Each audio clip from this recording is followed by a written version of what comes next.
Welcome to a very special weekend edition, a late night weekend edition. If you're on the East Coast, it's 11:30. If you're in Hawaii right now, you're not impressed.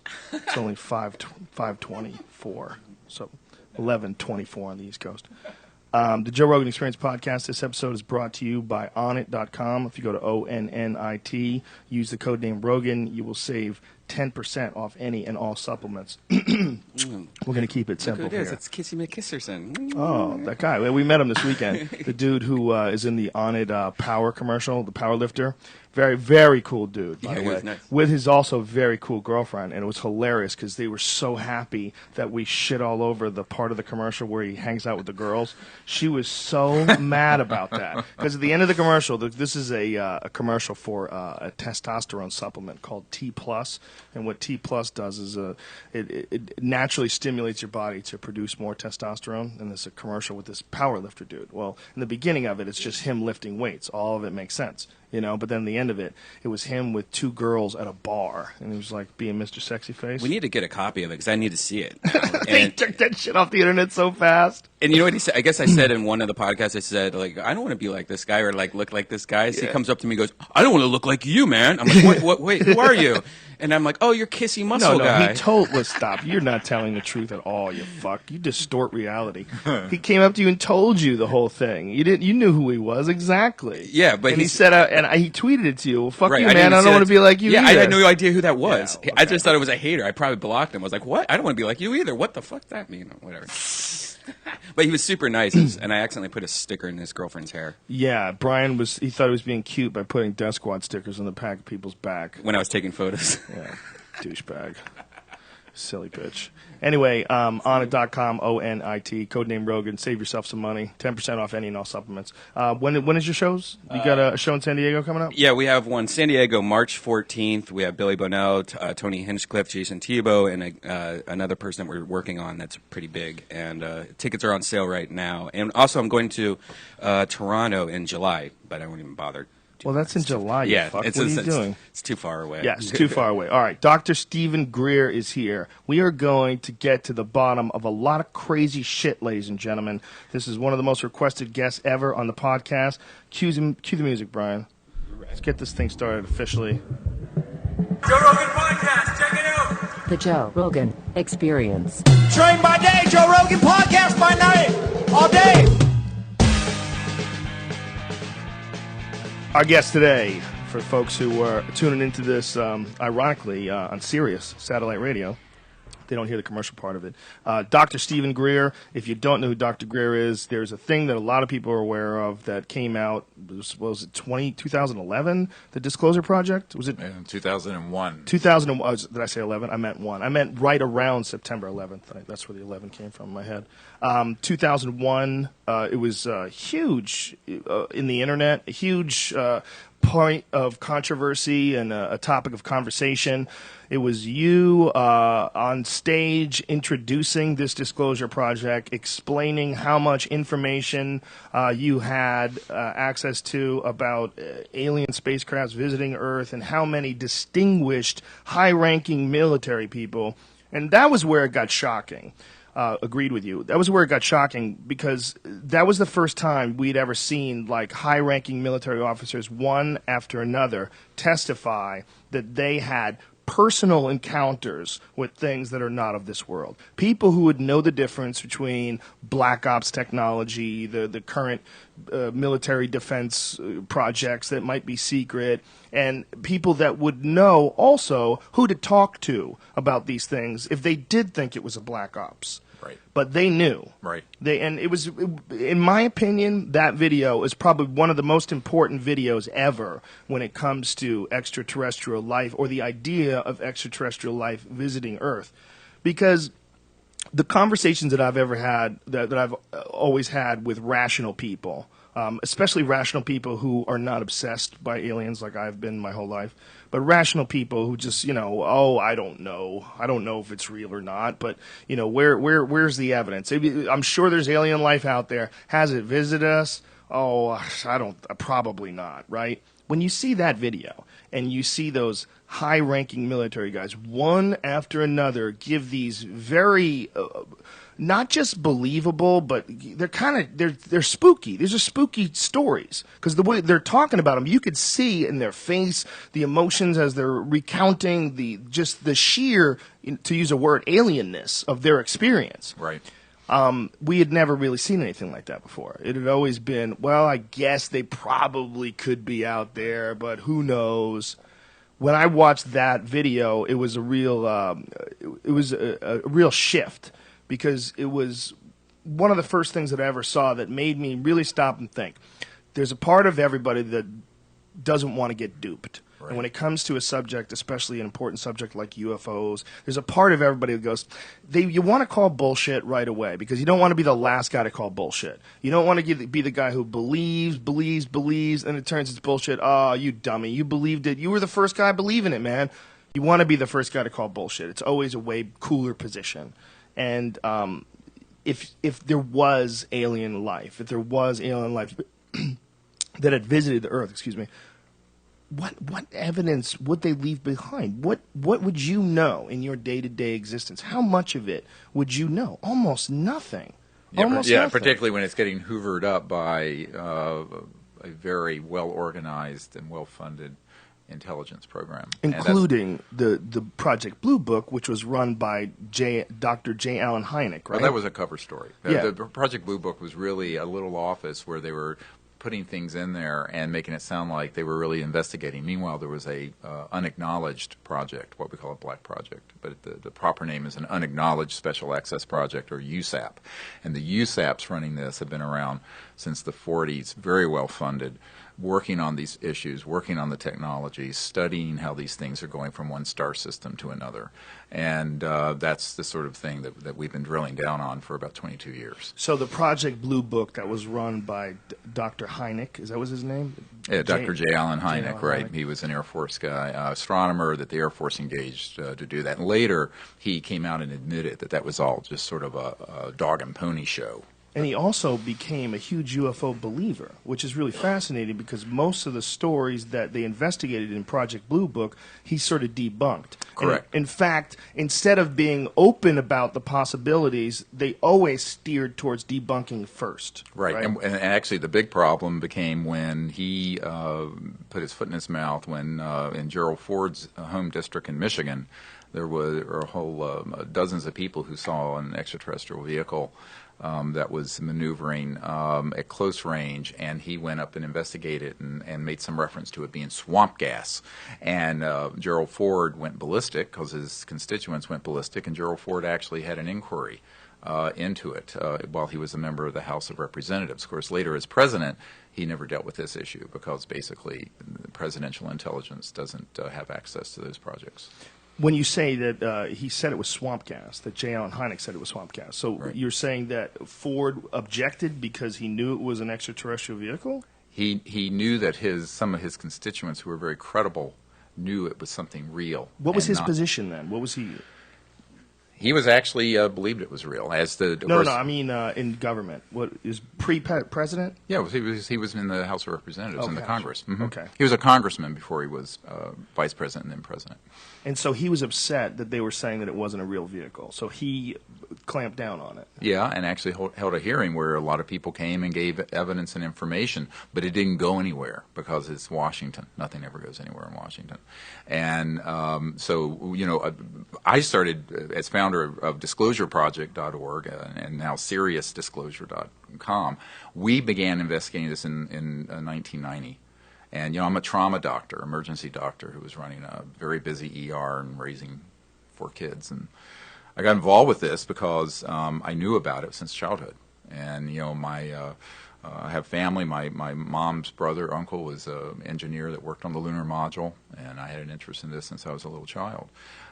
So the thing that put Neil Armstrong on the moon, my family had a hand in that. So I think that what most people don't realize is that inside the intelligence community, the aerospace community, there are a lot of people who are very knowledgeable about this, but they're not allowed to talk about it. It's a career ender for most of them.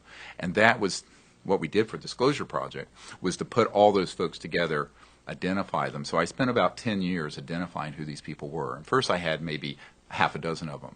Now we have over 500, about 550. Who are of the these guys. most credible people? Just so folks listening to this that haven't watched that video, who are the most credible people?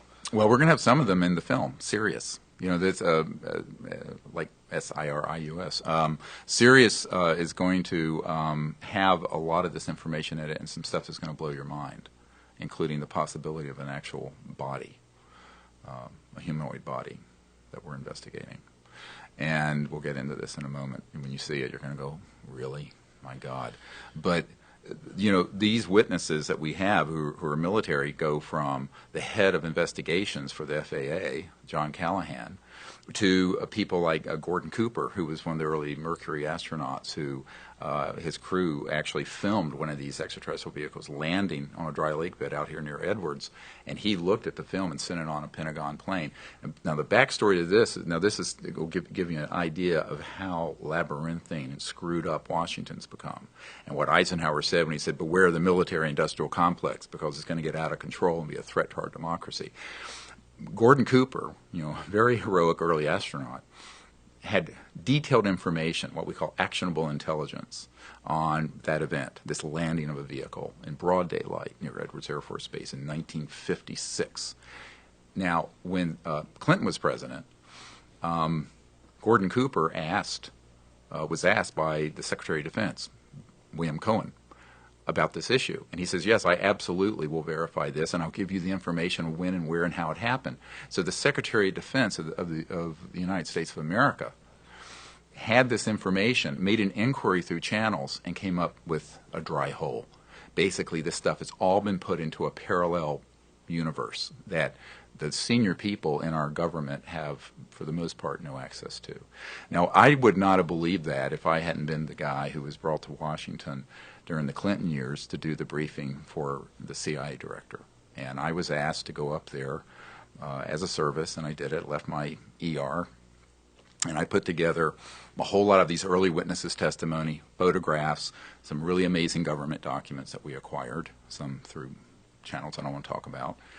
And I put this briefing together. And so I go up there, and here's the sitting CIA director, R. James Woolsey, and his wife was there, who was at the time the chief operating officer of the National Academy of Sciences. And when I was first invited to go up there and brief the CIA director, I was told, they want you to come up here because President Clinton and he have inquired about this subject and are being denied access. Now, I have a letter proving this. President Clinton has been denied access, so they Right. want you, a doctor, in... Who had a family connection to these programs and also to information. And So how did they know about you? Well, let me finish this other Okay, thread, sure, and I'll get to please. that, because that'll blow your mind even more. But what happened is that I really thought this was crap. I mean, because when his handler, the CIA director's handler, who contacted me, said, look, they need you to come up here because they can't find out anything, but they know stuff's going on. Well, I thought they just wanted to pick my brain as sort of spooks. You know how spooks spies Sure. will try to just get information. I went up there, and the CIA director was honestly completely in the dark. And I was mortified. And towards the end of this almost 3-hour briefing that I did for the CIA director, my wife was with me, and I gave him this white paper, this position paper, that a summary of action that the president needed to take and he needed to take. And my hands were shaking because, you know, I'm like this 35-year-old guy briefing the sitting CIA director. It was very intimidating, frankly. And, you know, at the end of it, I said, you know, we really need you to help disclose this information because the people need to know, but also the technologies that we've studied and have mastered for 50 years could get us off oil. We could fix this environment. We could fix the world's poverty problems and the geopolitical problems in the Middle East. And he looked at me, he says, how do we disclose that which we have no access to? And I thought I'd pass out. I said, what do you mean you have no access? And this was from his mouth to my ears. And so I learned the hard way, the very, very hard way, that when you're dealing with things that are, some people say above top secret, but the proper name is an unacknowledged special access project. And we have about $100 to $200 billion a year in our treasury going into these rogue operations. And it's a criminal. It's outrageous. that, just because you're the CIA director, just because you're Secretary of Defense or on the Senate Intelligence Committee means nothing. And even the president. So the reason those folks invited me to come up there is that the year before, I had taken a team of people out on a beach using some experimental protocols to contact these vehicles and the occupants. And 4 of these UFOs popped into the sky, just boom, boom, boom, boom, which we have on videotape. Not great videotape because we didn't have good cameras back then. And there were a couple Air Force officers and pilots there. And this went up through the chain of command. A few months later, the former head of Army Intelligence invites me to a meeting, and then some National Security Agency people do, and one thing leads to another, and I'm being invited to brief the sitting CIA director. So that's, how did you contacted these spaceships? Well, this gets into a discussion when that's complex, but yes, and you can do that at any time. Well, not at any time, but I think that under the right, you can do that. There are protocols, and we developed something called the Close Encounters of the Fifth Kind Initiative, which is when you use a set of they're very controversial protocols that deal with non-locality, the fact that the universe has various dimensions that you can move through to go from one star system to another.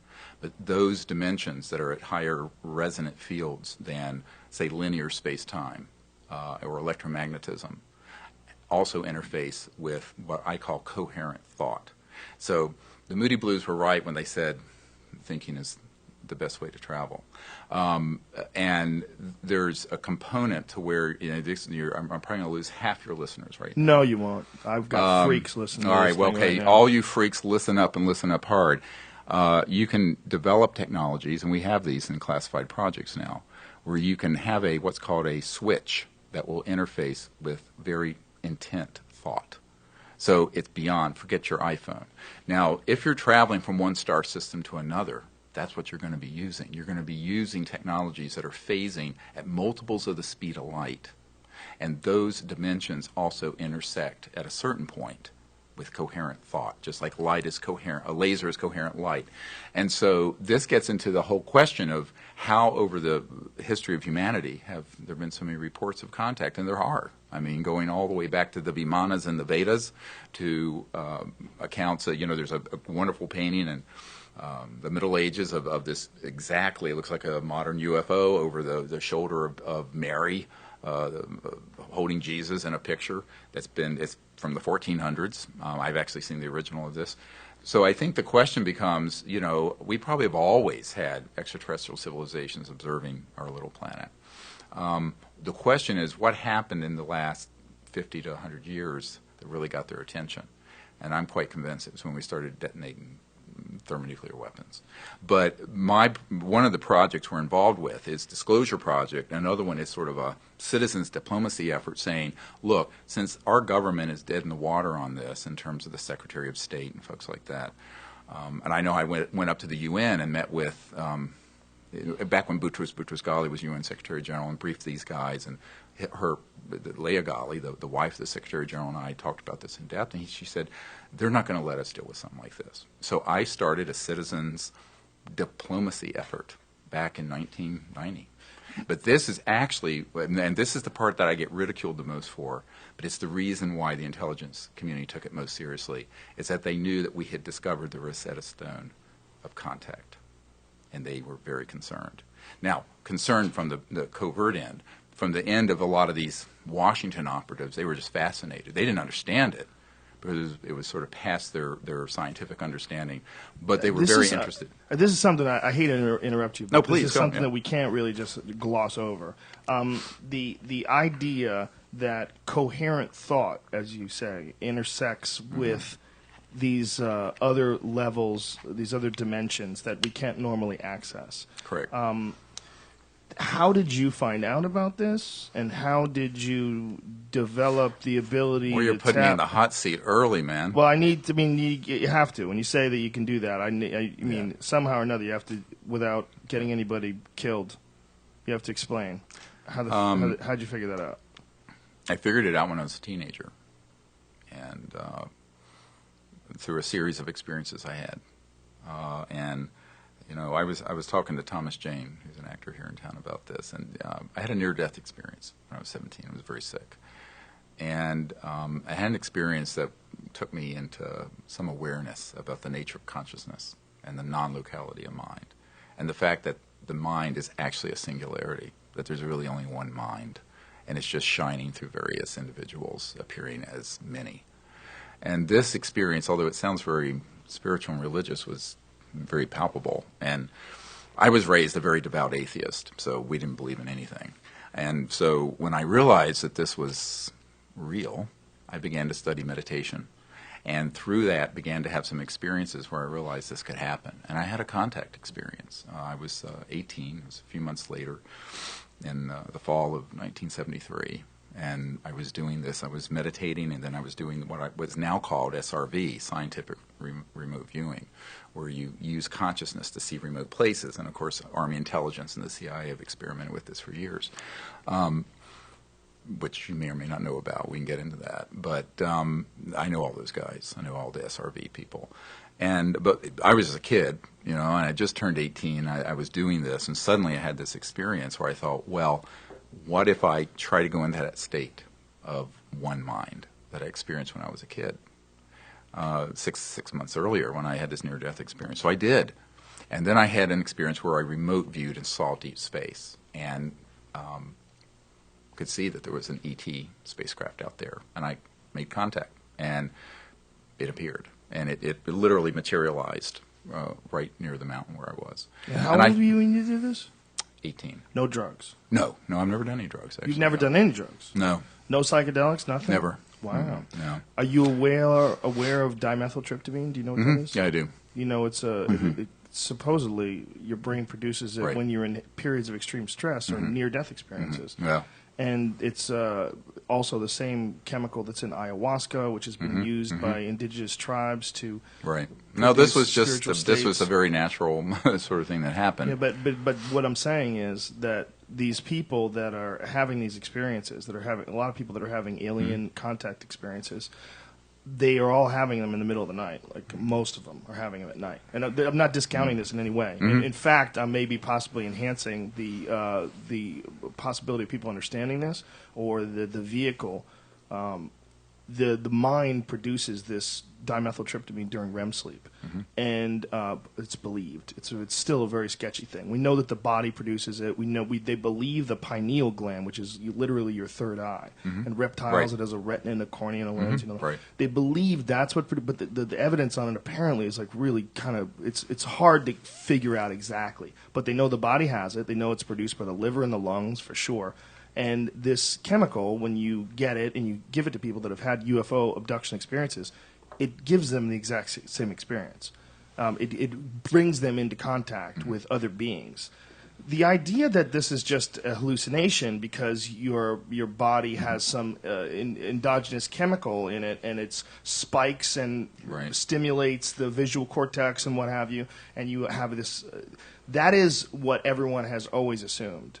Whenever you talk about anything hallucinatory or psychedelic. Right, But right. what a lot of people haven't taken into consideration is that you're basically a conglomeration of chemicals. Your neurotransmitters, dopamine, serotonin, there's a million different chemicals which, as their levels vary up and down, it drastically changes your reality. Your happiness level, your appreciation, love, oxytocin, all of these things proven 100% change your reality. You change the physical meat vehicle reality that you have. And I think for whatever reason, when we think of something in the mind, when we think of the mind, like you're saying that coherent thought can contact other entities from other people are like, what the fuck are you talking about? You know, that's like the initial immediate reaction. Right, because we've all been miseducated about the nature of reality. Of consciousness Of itself. conscious reality, I've always tried to right. get people to try to understand how bizarre just imagination is. And when Right. I don't mean imagination by you're imagining things that aren't there, that's not real, you're playing a game with your mind. What I mean by imagination is everything, including the language that we're speaking with right now, the vehicle in which this language is getting delivered through the internet, all of this came from the imagination. Right. Everything. This table came from the imagination. everything. The arm that holds this microphone. Someone thought this shit up, and then all of a sudden it manifested itself in a physical form when they actively created it. That seems so normal to us. It seems so normal. But we're the only fucking animal in the world we know that can do this. Well, and it goes beyond that because, Dr. John at Princeton University had the Princeton Engineering Anomalies Research Lab, and I knew Dr. John, and they had proven that you could set up a random number generator machine and put your thought towards it and begin to move, whether it's spitting out zeros or ones, and that there is, in fact, been proven scientifically that the mind is actually operating non-locally, meaning that it's not limited to space and time in a linear way. And these studies that have been done by Dean Radin and Dr. John and many other scientists with very good credentials. I mean, Dr. John was an engineer at Princeton. What they found is that, in fact, the mind itself is what Erwin Schrödinger said. And Erwin Schrödinger, of course, was the father of particle wave theory and quantum mechanics. And I think it was in 1910 or so, he said the total number of minds in the universe is one. That is, it's a singularity. And so that understanding is, I know it sounds sort of out there. Hippie. But no, it actually sounds very Vedic in the sense of Buddhist or Vedanta. But hippie for modern references. I guess to maybe Sarah Palin. But did I say that? I'm sorry. I apologize. But the reality is the world isn't flat. And there's a whole area of physics and science that has been drilled down on for years that establish all these things as true. It isn't talked about because the high priests of religion and the high priests of science are all opposed to this information coming out. So so part of the secrecy around this whole UFO issue isn't just the physical energy and propulsion systems; it's the paradigm. Because if you ask the question, in fact, going back to this dinner with the CIA director and his wife, very smart lady, and she turns in. We're sitting across the table having dinner. That was the cover story. It was a dinner, and she says, "How are they communicating across the vastness of space?" And of course, I had the. I didn't know whether to tell her something that sounded scientific, so I maintained my credibility, or to tell her the truth and risk losing all my credibility. But I decided then, in the early days of this project, that if someone's smart enough to ask the question, I'm going to answer it honestly, even though it's going to blow their mind. And so I looked at her, and her husband, the CIA director, sitting next to me, didn't really understand where she was going. I said, look, take our Milky Way. It's 100,000 light years across, all right? So that 100,000 light years is a distance. That's how far you would go at 186,000 miles a second for 100,000 years, going at that speed. That's just our own galaxy. Now, you take 1% of that, say 1,000 light years, at the speed of your cell phone or radio wave or TV wave or this system we're using right here. For someone from a star system 1% of the way through our galaxy, for them to say, hello, how are you?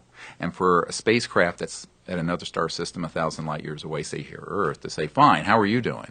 That just took how long? 4,000 years. 2,000 years. 1,000 one way and 1,000 another. So the time since the birth of Christ. So the speed of light is too damn slow. And so when you begin to go through what I call the crossing point of light, it's like the sound barrier was a big deal. The biggest deal is the light barrier. And when you go past the light barrier, you're going to cross into these kind of multiphasic resonant dimensions, part of which hook into the singularity of mind and thought. And actually, this film that we're working on, which is the largest crowd-funded documentary in history, to my knowledge, Sirius, and you can find out about it at SiriusDisclosure.com. It's been crowd-funded by the public. It's all been funded by people out there, thousands of people. We're going to do a premiere here in L.A. on April 22nd, if you want to come. But I would love to. Okay, come. But we can't send things at the speed of light, right? Even saying that. Beyond the speed of light. But they can't do that, right? You can't send information in the form of light yet, can you? No, but I'm fiber optics and things of this sort. But does that move at the speed of light? Pretty much. Yeah? But Okay. but what I'm saying is that if you go beyond the speed of light, Right. it's a whole new physics. Of course. Okay. So that's what if these craft are here, and now I have over 4,000 cases where they've landed, and we have evidence. I have 3,500 pilot cases. We have over 500 whistleblowers, top secret military corporate people. And I have 110 of them on digital videotape, although nobody really wants to see it, but I have it. So the question is, if they're here, how the hell they get here? Well, they're not using an Exxon Jet A fuel, and they're not using a solid rocket booster, and they're not using an ion drive or anything linear. So you have to begin to have this question. So when the CIA director's wife asked me this, I told her about that they had technologies that interface with thought and consciousness. And that may sound as bizarre to people now, but if you took your cell phone and showed Thomas Jefferson your smartphone, they would think it was magic. If you went to Salem, Massachusetts a couple hundred years ago, you'd be burned at the stake as a witch. Yeah, so no the question. point is that people have to have some humility about the fact that humans are one half of one step out of the jungle technologically. And we're only 100 or so years into anything resembling real technology. So when we're dealing with civilizations that are 10 to the 6th to 10 to the 7th, 100,000 to a million years ahead of us, we have to have some humility about what that might look like. And so when I explained this to the wife of the CIA director, she just looked at me and said, I thought it had to be something like that. I mean, people are ready to actually understand this. Not everyone has to be retarded on this. And I tell folks that what's a shame in my mind is that our civilization has been exploring these sort of what they call borderland sciences for 100 years. And it's all been kept very secret or debunked or ridiculed. And it's actually holding us back, not only socially and spiritually, but environmentally and in every other way. Because this nexus of where you have these advanced transdimensional physics come together, that's how you're propelling through one point in space to another across galaxies. It's also how we're going to be able to run this planet's energy grid without a grid, where every home, business, and car can pull energy out of the fabric of space-time through this kind of physics. And so there's this nexus where electromagnetism and transdimensional physics comes together, and then you cross it a little deeper, and that's where you get into the science of consciousness. And this becomes a very, very complex issue for most people because it's new to them. But once you understand the fundamental science behind it, it's really very simple. What we need to understand is that no one 200 years ago even thought of a camera. Right. 200 years ago, when you wanted to picture something, you had to draw it. And there was, the idea of a camera was the idea of a movie, the idea of sending a video on your phone to your friend. You could take a video of you here right now and send it to a friend, and they would get it almost instantly. That's just a tiny blip in human history, a 200-year blip in human history, from riding horses to sending video through the internet. 100 years, yeah. even. And the people that existed back then would have never seen it coming. And if technology, and we know it does, accelerates exponentially, what we're dealing with 1,000 years from now, 10,000 years from now, is completely unrecognizable. We live in an area where our solar system is kind of scary. There's a lot of rocks out there, and they fly around, and occasionally they slam into shit, and they can ruin civilization for a little bit. Right. But there might be solar systems out there where that doesn't take place. There could be a civilization that developed 2-3 billion years ago. I mean, we really don't know. We have no idea. Well, the Earth has had life for 700 million years, and all scientists recognize that, except people who think that the world was made 6,000 years ago. And I have nothing to say to those folks except to say, get over it. But I know I'm an outrageous person. You are a little outrageous. A little bit outrageous. You haven't heard anything yet. You're on Stay the edge. tuned. Yeah, I'm ready. I'm all right. I'm strapped in. So, but if you really look at our technological development, my grandmother was born in post-Reconstruction South in the late 1800s. Her son worked on the lunar module, put the first man on the moon. But by the time we landed on the moon in 1969, we were 15 years into having classified anti-gravity propulsion devices. The biggest mindfuck that I always try to drop on people with time is between the invention of the airplane, it was less than 50 years that someone used that airplane to drop a nuclear weapon. Right. And see, that's pretty crazy. This gets into the whole question. I've had a lot of people ask me. We have if you go to our site, SeriousDisclosure.com, there's a section that has all these top secret military guys on it, and part of it is that there's a whole grouping of them. I have a dozen of them or so who are at strategic air command facilities and nuclear weapon storage areas and processing areas and all this stuff. And every one of them were overflown by ET spacecraft back in the 40s, 50s, 60s because they were very concerned about what we were doing. Because we were going from having these technologies to weaponizing them, and our technological development had gotten ahead of our social and spiritual development. Way ahead. And this is an existential threat. But, as an emergency doctor, I used to have, crazy people come into the ER, and I'd have to commit them. And, it's dangerous to yourself or others. And what I've found is that if you take a step back and look at humanity through the eyes of extraterrestrial civilizations, we've become dangerous to ourselves, but we're also dangerous to others. And moreover, we become an existential threat to the biosphere of the Earth, where we're killing the oceans, the atmosphere, and everything else. All this is unnecessary. So the question is, the misanthropic sociopaths that are running the planet into the ground are going to have to be stood down by the people getting behind disclosure, getting behind the technologies, and basically saying, we're fed up and we're not going to put up with this anymore. It's like the movie Network. And we're mad as hell. And I think people, and it isn't about doing anything violent. It's about saying, we need to just move forward because Washington isn't going to do it.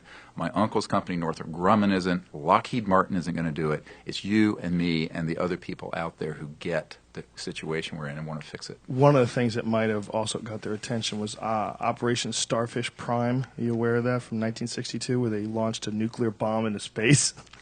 They blew up a nuclear bomb in space. Well, actually, one of our witnesses, Colonel Diedrichson, was with the Atomic Energy Commission, which became the DOE, and he was an Air Force colonel. And his responsibility was over all the nuclear facilities, but he knew of a program where we were going to lob a thermonuclear weapon and detonate it on the moon. And when and they actually worked on this, and when it went exo-atmospheric, when it left our atmosphere, and it was intercepted by an extraterrestrial vehicle and basically dematerialized, was taken out. And he had personal knowledge of this. So they had actually tried to do this. They actually launched it, and it was on its way to the moon. There have been a lot of really crazy. It's like Dr. Strangelove on steroids with some of these guys. And I still work with a lot of folks who are with the agency and aerospace industry. And there's a term at the Naval Research Labs and CIA for this whole area of science, and it's called WSFM. It stands for, it's not a radio station, by the way. It stands for Weird Science and Frickin' Magic. And that's what they call it. And You're a grown man. You should never use the word frickin'. Yeah, I don't. This is what they call it. They need to be stopped. If they have that access to technology and they're using the word frickin', you can't be trusting them. Yeah. Oh, you can't. They're held back. Actually, I'll tell you that a lot of them are really good people who want to see the secrecy end. But there's not much they can do. As an individual, when you're in a compartmentalized sort of a system like that. Well, I got a lot of them come forward. Almost all of our top secret guys had signed security oaths. But here's something I want everyone to listen carefully.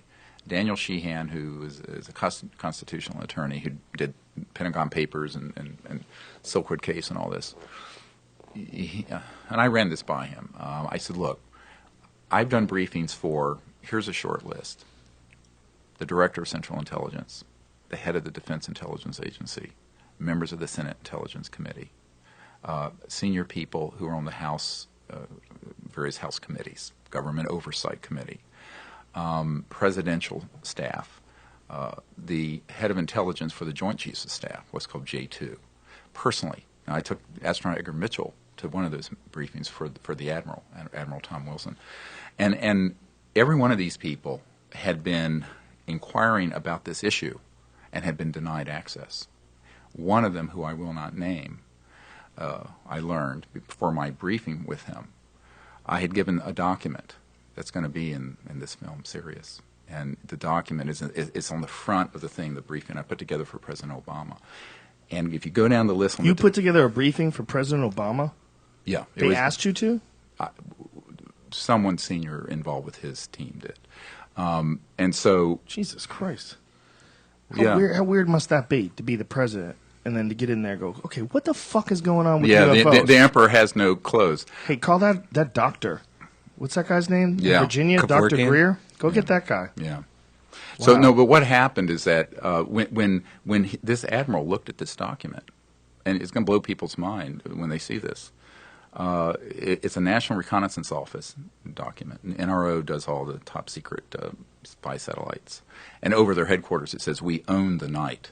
And oh yeah, that's their motto. We own the night. It's pretty awesome. Yeah, it's pretty spooky. Yeah, but so these are the kind of dudes I work with all the time.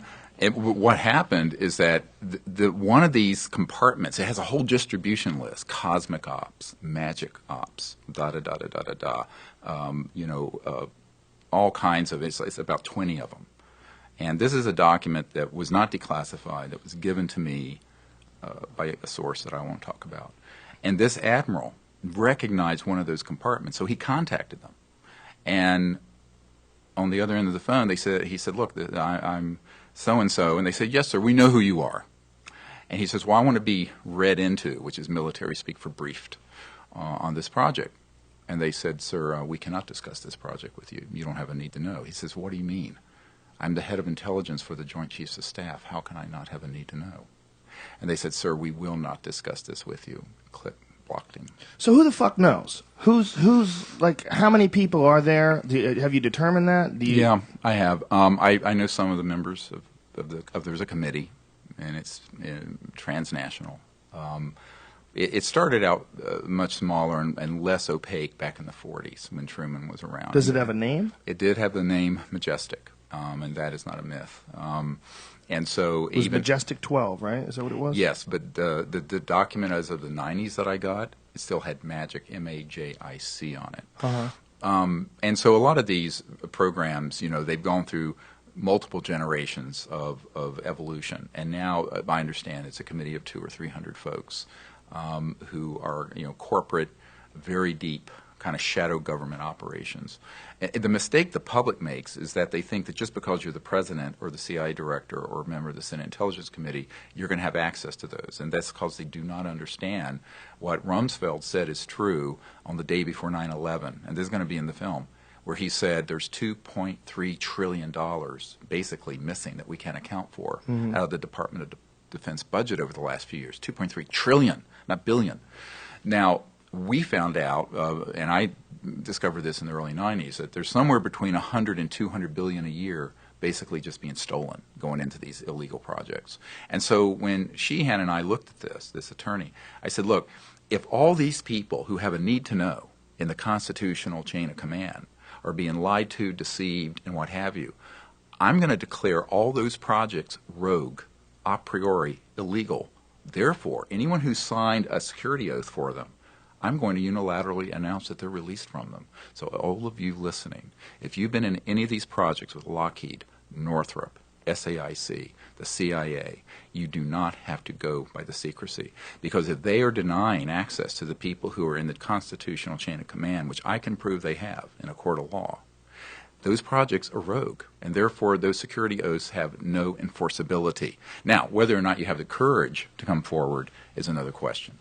But what I was very glad to be able to do between the early 90s and 2001 with the Disclosure Project is to pull together the people who did have the courage. And they're still coming forward. I mean, we have people contact me all the time who are in these projects who give us information, intelligence. And it's really a citizen's effort. I mean, I've never been in the government in my entire life, but I think this is what you have an idea, and if the idea picks up steam and people see the reason for it. But the other thing is to do it in a way where people feel supported. And that's why we did this in a way where there were dozens that came out at once.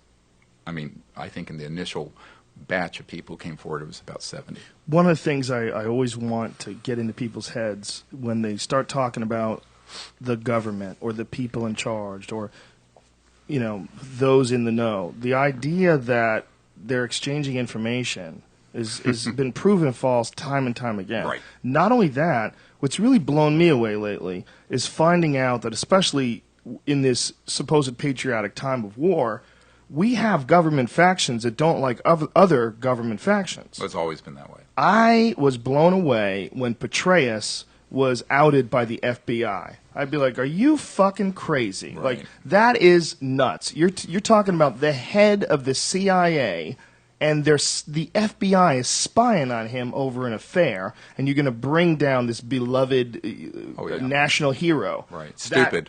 unbelievably stupid, but also unbelievably revealing about how partitioned our government truly is and how difficult it would be to get access to some critical information if this information is in any way deemed too sensitive or too controversial or too paradigm shifting for average eyes. Well, let's make this very simple.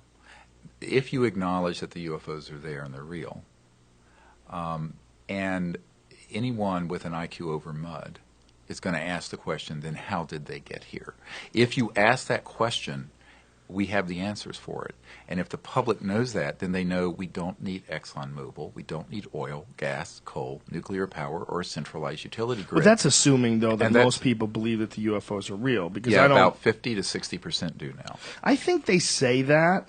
I think they say 50, Well, but I think they most of the time will look for terrestrial explanations. Most rational people. Well, no, actually, there was just a poll that came out a month ago, and there's actually 43% of the public believe that extraterrestrial life has been on the planet and is here now. 51% believe that the Earth is less than 10,000 years old. Did you know that?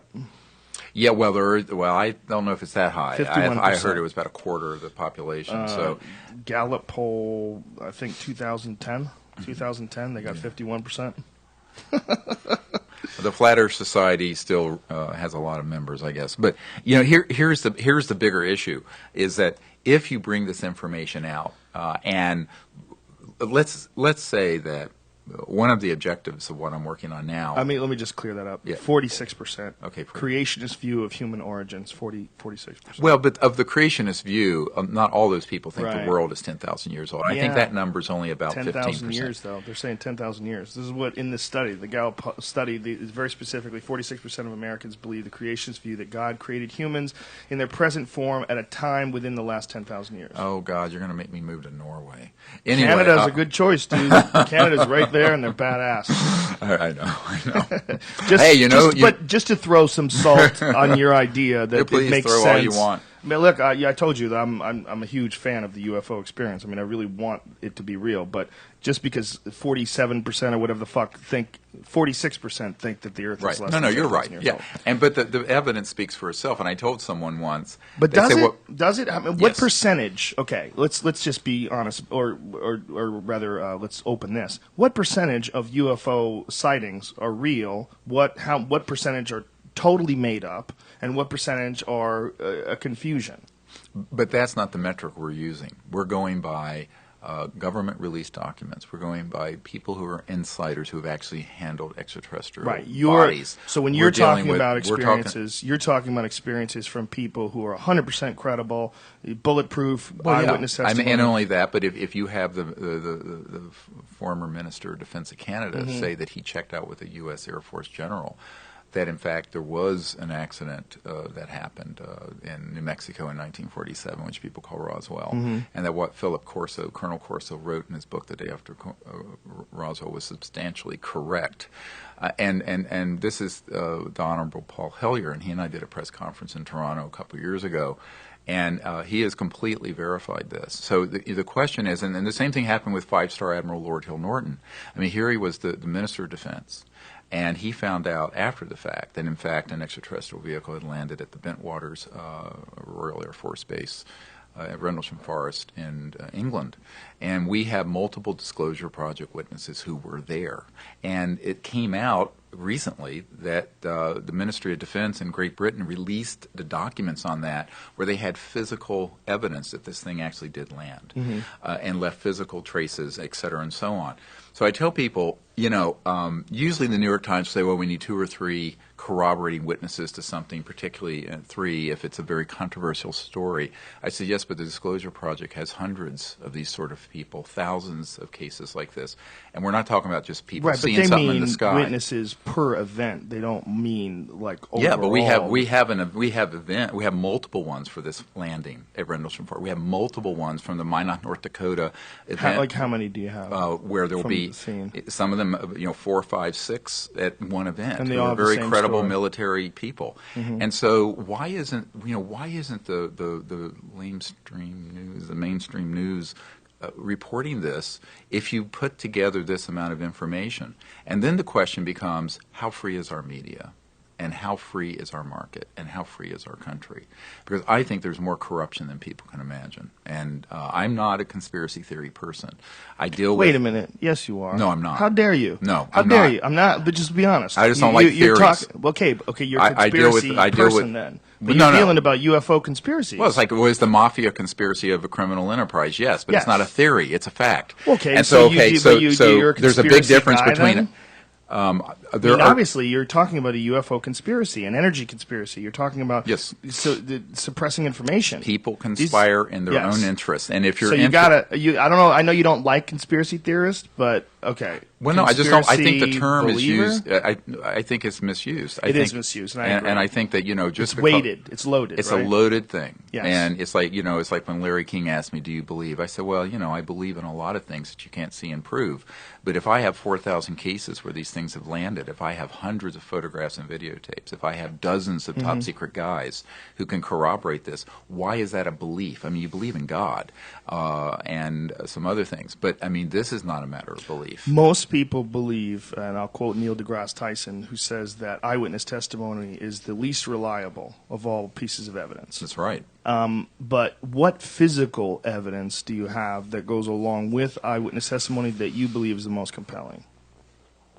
Well, I think the most compelling that I've ever seen is something we're working on right now. And it remains to be seen if it's going to be what we think it is, and we're going to know fairly soon. And I don't want to get ahead of myself. But I was introduced to an institute that acquired a small humanoid being, about 6 inches in length. This is in the trailer for Sirius. I've seen this little skeleton that's X-rayed.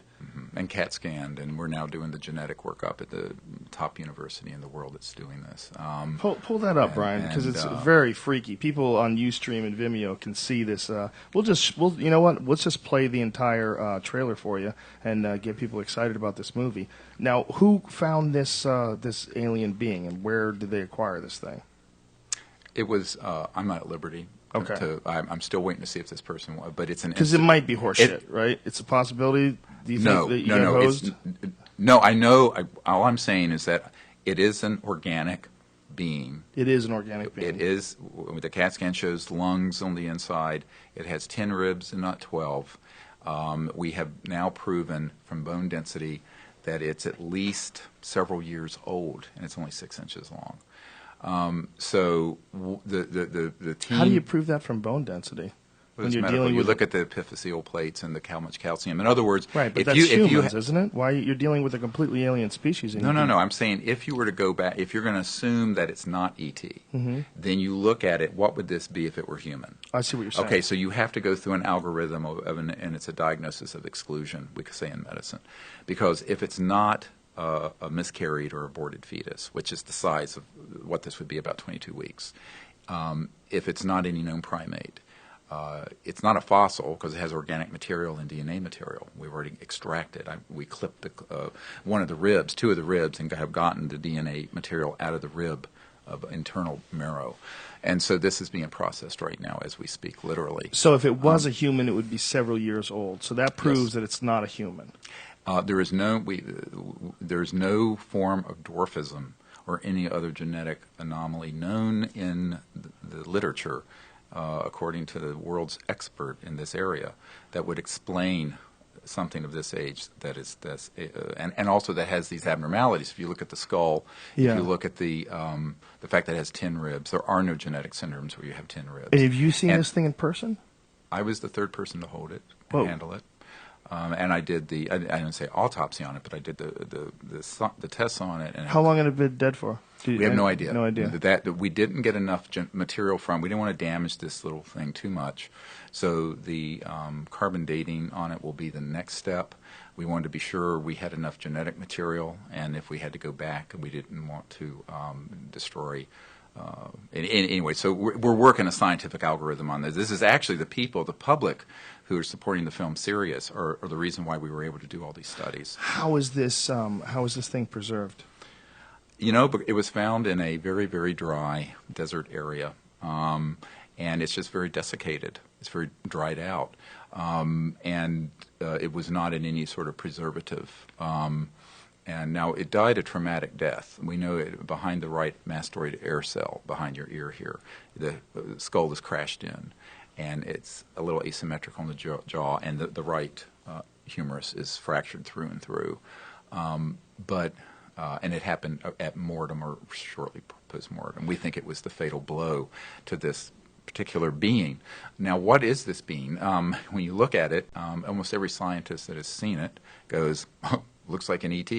But we don't know. All I'm going to say is that we're not going to be able to say, because even the genetics, there's no database to compare it to. Now, we have the whole human genome to compare it to, which is what we're doing right now. Mm-hmm. And we have all the literature that the world's expert in skeletal abnormalities, the expert in the world, looked at this thing and said, this is nothing that I know of and that has ever been seen on this planet.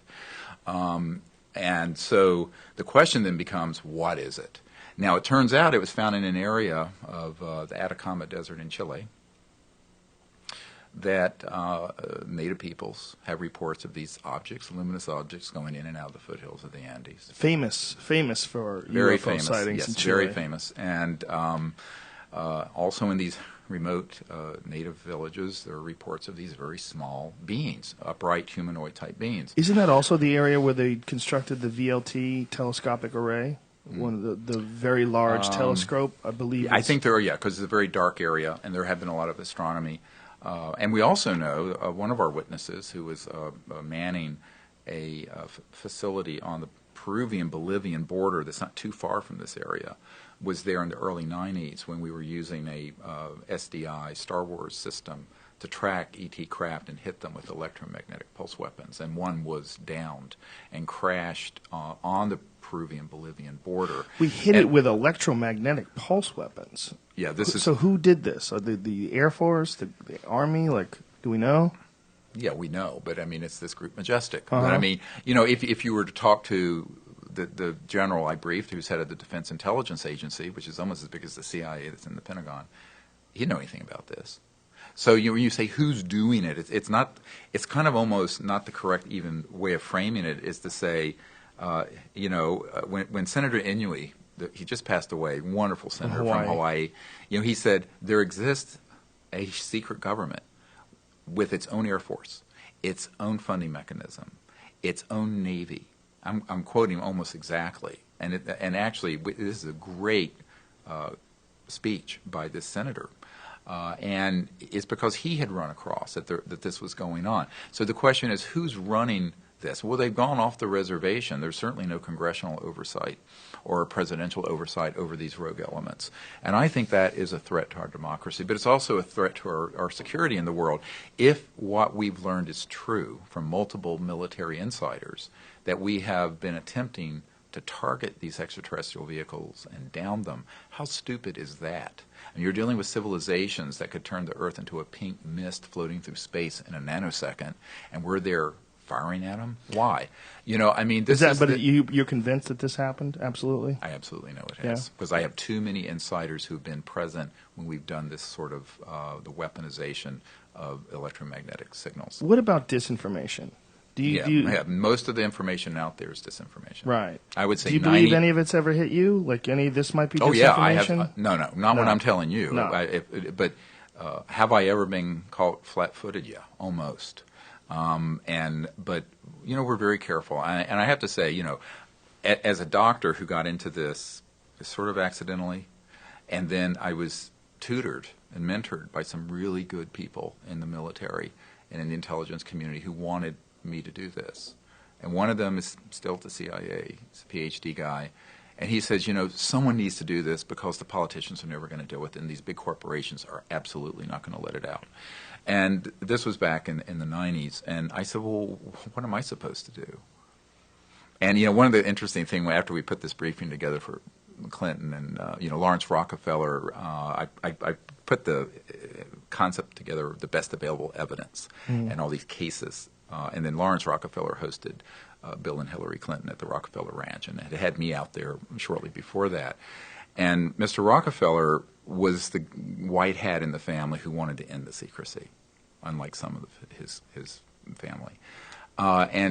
So he said to me one night, I was out on his porch on a deck in the Grand Tetons at the JY Ranch, and he said, we really need you to hurry up and do this. And I said, oh, Lawrence, I'm just a doctor in North Carolina. I'm working in an ER, you know. He says, no, you have to do it. I said, no, Lawrence, you have to get these guys to do it. He says, they will never do it. And I said, Lawrence, for God's sakes, you're old, you're rich, and you're a Rockefeller. And he says, no. He says, the implications of this are so vast and so profound that no aspect of life will be unchanged when it comes out. I said, yes, Lawrence, that's why it's secret. And then he said to me, well, that means those folks aren't going to do it. And then, you know, before that, shortly after that, and I had this meeting with the CIA director, and one of the president's friends came to my house, and this was a very disturbing story. I'm sitting at the table with my 4 kids, 4 daughters, and this man who's very close friends with the president, Clinton, says to me, well, you know, they're very supportive of what you've recommended in this white paper. I said, great. And he says, but they're not going to do it. I said, why not? He says, they're convinced that if the president steps into this too hard, he'll end up like Jack Kennedy. And I started laughing, thinking, what a load of nonsense. And he stopped me. He says, no, they're serious. I said, well, don't say this in front of the kids. So we went to the library in my house after dinner. And I said, what are you talking about, Kevin? And he said, they really think this is too dangerous. I said, well, what am I supposed to do? What am I, chop liver? And he looked at me and he says, yeah, you're expendable. So I have always viewed myself as the kind of the throwaway guy in all of this, in the sense that these guys, you know, the folks who have enormous political power and corporate power, even the ones who support this very avidly, and there's a lot of them, they don't want to stick their necks out. But I'm confused. Okay, why would they kill Bill Clinton if Bill Clinton came out and said that we may have evidence that there might be some intelligent life out there in the world, in the universe? Because, you know, it's like the REM song, it's the end of the world as we know it. Because if that happens, when that happens... people would panic. No. The public isn't going to panic over this unless it's couched in a stupid way. Well, the public definitely will panic if the president comes out and says there's UFOs and then he gets whacked. That would lead to panic. Yeah, but there's a bigger problem. If the president doesn't have control access over these projects, he didn't want to talk about it because then it shows the fact that our democracy has been sidelined, as Eisenhower warned us. I mean, the reason Eisenhower was not anti-military. He was a 5-star general. For folks who don't know the story, just fill people in on the speech that he made as an active sitting president leaving. Yeah, the last day of his presidency, he basically said, beware the military-industrial complex. And this is... the dangers. And he said the dangers of this enormous power will be a threat to our democracy and our way of life. Now, the reason he said that is that between 1954 and 61, when he was leaving office, it was on his watch that the military-industrial complex reorganized under the Rockefeller Commission of 1956, and Eisenhower lost complete control over these projects. I have a lieutenant colonel who was on the plane with Jack Kennedy flying to Berlin when he gave the I Am a Berliner speech. And Jack Kennedy was talking about this UFO issue, but he turned to this guy who was kind of the chief steward for Air Force One, who I know, and he said, I know about this, but the whole matter, this is the President Kennedy saying this, the whole matter is out of my hands and I don't know why. And this guy was stunned. In fact, I'll tell you, there's a kind of a gruff colonel, Air Force guy who was crying as he told his story, because it hit him that there had been sort of a silent coup d'etat on this issue.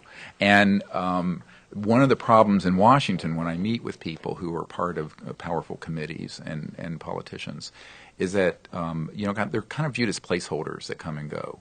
The mainstream media is really bread and circus, where they just want people to be entertained with shock and drivel. The question becomes, how are you going to get this story out? And that's why, a few years ago I left medicine, which was a hard thing for me to do. Because, I really love taking care of, real emergencies and trauma. How long did you do that for? I was in that ER 10 years, and I was chairman of emergency medicine. And, the problem became for me, the world's in an emergency. So I said, I'm an emergency doctor, and I know an emergency when I see one, and we're in deep trouble. And so someone has to do this. But before I did that, what you have to understand is I went to everyone I could.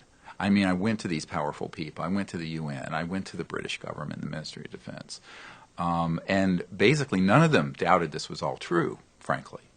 This is what people need to understand. There was no laughter in the room. They took it very seriously. But they didn't want to stick their necks out. And a friend of mine who's a big business guy, he said, well, you know, the way the world works now, everyone wants to be first to be second when it's something tough and I've always controversial. felt that something along the lines of alien contact, if they did have information, there's no reason to let people know unless it's unavoidable. I always felt like unless they were just going to try to do some damage control and redefine what's happening, I wouldn't think that they would ever come out about it. It just doesn't seem like it would be something that would be advantageous to just start telling people about UFOs. The idea is always that the government is our daddy and that our government's looking out for us. But Right. the evidence points time and time again to that's horseshit, and that's not really what's going on. But, you know, my military advisor made the point years ago that because so many people, I mean, between 5 and 10% of the public have seen one of these objects, many of them at very close range. Let's get back to that, because this is what we had talked about before when we got onto this, people who think the Earth is 10,000 years old. I think most of what people see is bullshit. I think Oh, sure. most, yeah. Yeah, you no agree. question Okay. about that. Most sightings, I did a show once for CBS called Game Show in My Head, and it was a hidden camera game show where we'd put an earpiece in people's head and we would send them out onto the street. And they didn't know what they had to do until they got there. And one of them, we said, okay, see that camera over there? That works for you. There was a big news camera. You're a news reporter. And there was just a UFO sighting right above Hollywood Boulevard. The problem is the witness took off. So you need to grab someone who wasn't there and have them become a witness. Tell them exactly what you need to tell them to get them to do this. Get them to lie on camera. Then you need to get them to tell you that they were abducted and probed. And I'm Right. serious. And we got Yeah. people to do it like that. It was Oh yeah, easy. no, I have no doubt. But People you know, are so full of shit. Yeah, you can always do that. But I'm talking about High-level military people. No, and Right. the residual. I mean, for example, we have multiple air pilots for commercial airlines and the Air Force. And this is one of the really great cases we have, by the way, the Japan Airlines case over Alaska in the 80s. And the guy who was in charge of investigations for the FAA, who was third from the top during the Reagan era, he actually left that agency and brought the originals with him and gave them to us of the radar tracings of this thing that was the size of like 10 747s moving in a nonlinear way over the skies. It was on civilian radar, it was on military radar. They scrambled F-16 jets. It was on their radar, and the Japan Airlines 747 pilot has testified to it, and we have all of that in this case. I've Now- heard of this. I've okay, heard of this all right. story. So when we brought all that forward, and this guy came forward, he says, "I'm one of these high-level government officials who actually has seen all this and has handled it." But no one's asking the right questions. So when you pull all that together, and then of course there will be events like this thing that happened in Phoenix, where eventually the governor of Arizona, Fife Symington, came out later. I mean, at the time he ridiculed it, but he had actually seen it and came out later, 10 years later, in 2007, said, "Yeah, that was an ET craft almost certainly, and I saw it, and tens of thousands of people in the Phoenix area saw it, and it was photographed, and it was on radar, and there were very trained people." So, you have to ask the question, how many things like that have to happen? And, on the other hand, the things that we have in physics that are inferred through indirect measurements, like black holes, are articles of belief and faith, or even the Big Bang Theory. But when you have all of this, and this is not just someone on Hollywood Boulevard who's making stuff up, when you have dozens, thousands of people, you have radar cases, you have all this. And so a lot of this is what's going to be in the film serious. And because what I've said to people is that the fact that people haven't seen this evidence doesn't mean that it doesn't exist. It does exist. But I agree with you. There are a lot of people who will see things, and it'll be a planet rising, or it'll be a meteor, or it'll be military aircraft. a satellite, Yeah. or it'll be now this is the other part of this. There are a lot of things that are UFO sightings that are very legit, And that's why I don't like the word UFO. There are two categories of UFOs that once you eliminate all the nonsense you're talking about, and they're the ones that are ETVs, which is what they're called, the NSA, extraterrestrial vehicles. And then there are the ones that are the electromagnetic devices we've been building since the 50s. And if people think that propulsion and energy systems stopped in the 40s, they need to think about this. Let's step back for a minute. Your car is running on an internal combustion engine circa 18... Mine is, because I'm a man, okay, and I don't drive a fucking sissy hybrid vehicle. Yeah, there you go. I'm not driving a Prius that makes no noise. Yeah, you should have I a like to hear 1,000 rumble horsepower under my seat. electric one, and then you'd really have some power. It's too futuristic, man. I need Led Zeppelin on the radio. I need a little Yeah, 1970s in my life. Yeah. Well, no, but I mean, this, and the jet engine, people think that was, we're flying around on jets. So I came out here from D.C. That's 1930s. Right. Rockets, 1940s, Werner von Braun. Do people really think there have been no breakthroughs in energy physics and Well, I'm propulsion sure since the 40s? people absolutely know that we've been working on things like that. But to bring up what you brought up earlier about the governor of Phoenix, just to point out that the governor of Arizona, the governor of Alaska, Sarah Palin, is one of those people that believe the Earth is less than 10,000 years old. So just because you're a governor or something doesn't mean you're on the ball. And second of all, I had friends that were in Phoenix, and one of them, very credible guy, told me he saw some giant black triangle flying motionless over the sky. He said it was bigger than several football fields. He said it made no noise, and it blocked out the stars and flew over. And he said everyone in his neighborhood was shitting their pants. It was enough to me that I would go, wow, there's something. There's too many people that saw something. Sure. You could attribute certain things to mass hysteria, but that was one of them that I found to be very strange. But I never heard any photographs. You say photographs. Oh, we have amazing photographs and videos. They're going to be in the film, serious. You don't have them anywhere else that anybody see online? You're holding them back for No. They're out there. Dr. Lynn Katai, who's a medical doctor, also took some of them. There's other video. Photos of the Phoenix crafts. Yes, the actual one. Yes. So what should we, if we want to look for one right And now, to put in this show right now, we're online, who does he look for? I guess you'd go to Dr. Lynn Katai's site. I don't Spell have her? it memorized. Spell her name? K-I-T-A-I. K-I-T-A-I. Yeah. Pull that up, Brian, and see what And images she you has get quite on a few Google. on there. Yeah. I've never heard that there's been photographs of these things. Yeah. What does the photo show? It shows exactly what people described, a formation of lights that were moving together in a massive sort of V formation. Right, and the government said that those were flares. Right, because a couple hours later, when they couldn't contain the news story on this, I was there when this happened, by the way. You were in Phoenix. I was there. Did you see it? Yeah. What did you see? What you just described. Now Why was I there? Why were you That's there? another. Yeah. Did you get your spider call to Batman, whatever the fucking the thing, a UFO just appears over your house like the bat sign? Remember when he's in trouble, we need to send Batman? Is that what they do? Right. No, they don't. I was actually there at a digital lab that was being loaned to us to put together a... Coincidentally. Well, not coincidentally. To put together the best photos and videos to give to Congress that I was briefing in April of 97. So in March of 97, I had gone there, and there was a guy who had a digital laboratory who said, look, we'll let you use our equipment and assemble this, and we'll help you.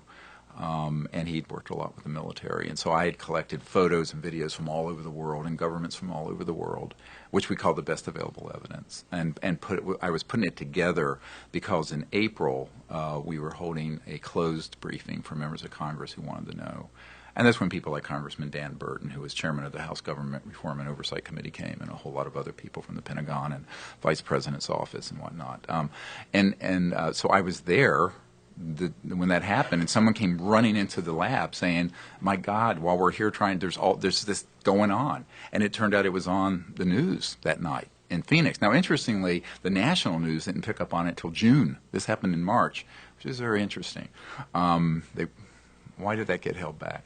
But and so there are so many people who saw it, and this was huge. Whatever this object was, it was not the size of like a 747. A 747, you probably could put dozens of them inside the volume of this thing. It was huge. I found it interesting that the stories were very similar. It's one of the things that I found most interesting. I watched some stuff online, and then when I spoke to my friend who lives in Phoenix, and he told me what he saw, I was like, wow, you're talking about like at least 6 or 7 people that are telling the exact same story of seeing this exact same sort of thing. Now, these are the images that you're talking about. These are the whatever the red lights that are in the sky. I think the video is probably more impressive, being that the video shows these things essentially hover for a long period of time, and much longer than really should be attributable to parachutes and flares.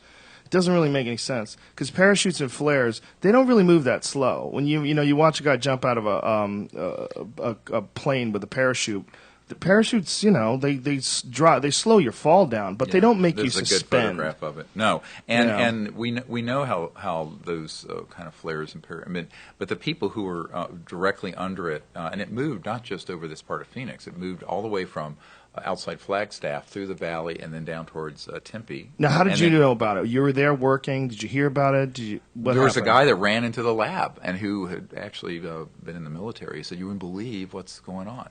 So yeah, I was there that night. And what year was this? 1997. March of 97. Yeah. Now, what's equally interesting, if you look at this, now the Belgian Air Force cooperated with me very, very nicely. Back in the early 90s and late 80s, you may have remembered there was this wave of things that happened in eastern Belgium where there were these massive triangles that were about 800 feet on each side that were photographed, radar traced, chased by F-16s, and we have all this. And the head of the Belgian Air Force actually showed the radar of one of these objects going from hover to several thousand miles per hour straight up into space, way outside the envelope of any normal conventional propulsion system. They have a video of this. Radar of it, and we have this. So the question becomes, how many of these cases do you need to have before you say there's something out there? Mm-hmm. And I think this is what the problem is that on this subject, the ridicule around it and the disinformation and the crazy stories that are out there is what dominates. Mm-hmm. The serious, pun intended perhaps, the serious stuff really gets left on the cutting room floor by most movie directors and media and even on the internet. It's very hard.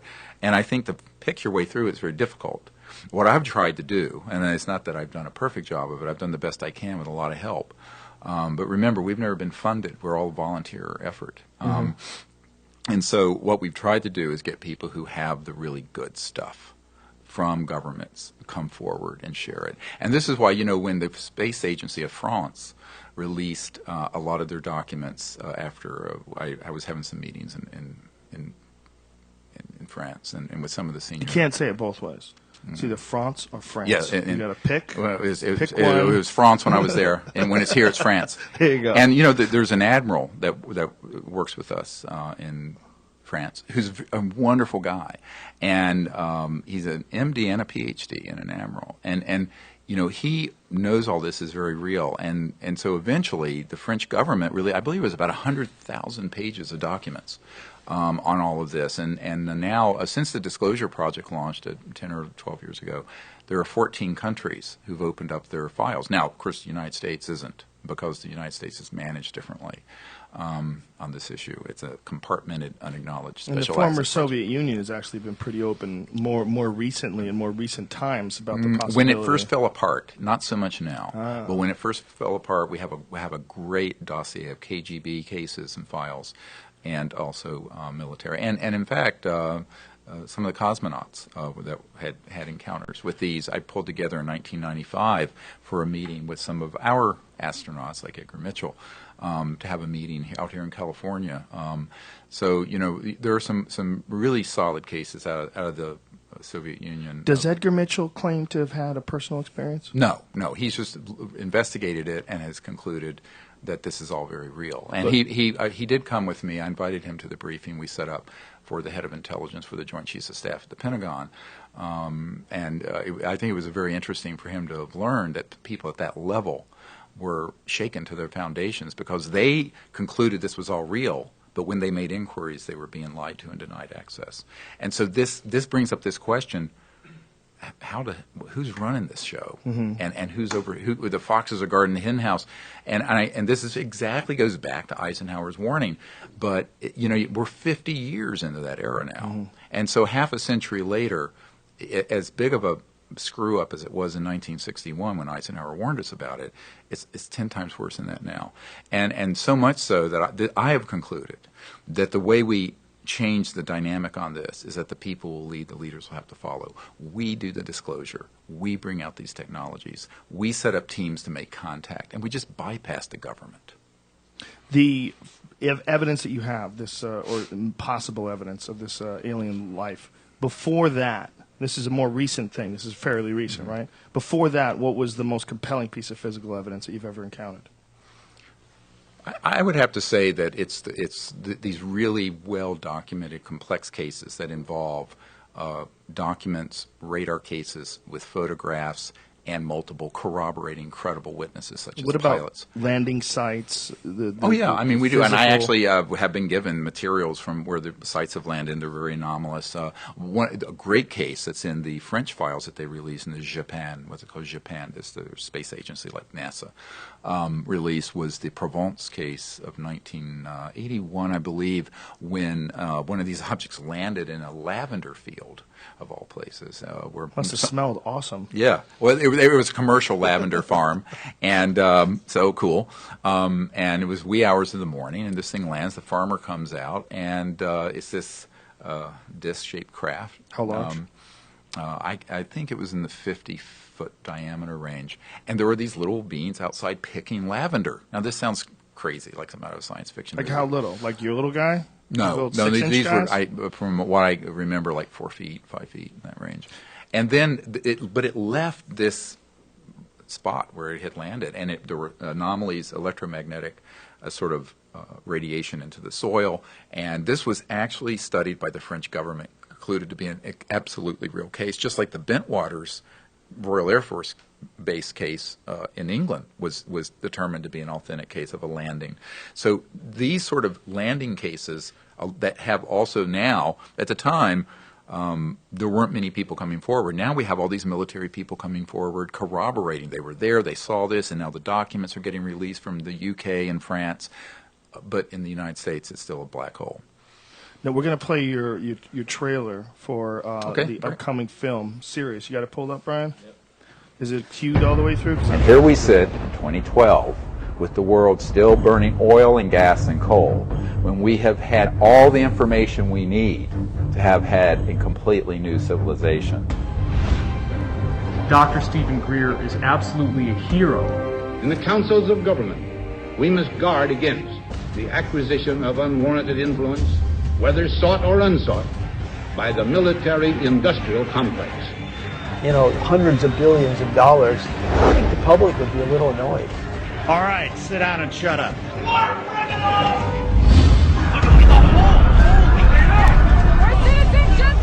I was told to pray, not to meditate. I was told to talk, not to listen.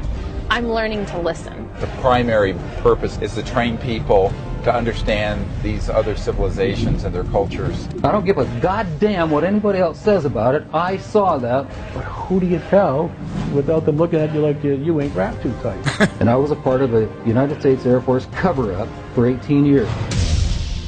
What we are attempting to achieve is a device which defeats the perpendicular force of gravity. When we look at our data, we lost 7% of weight.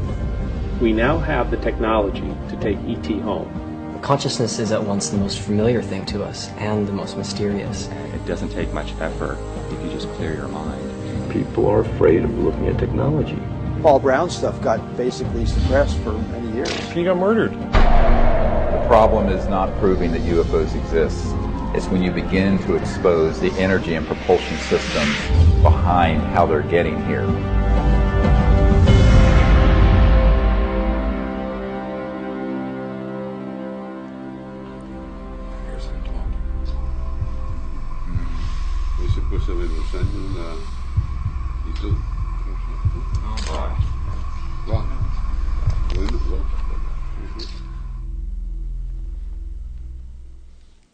That little thing freaked me out.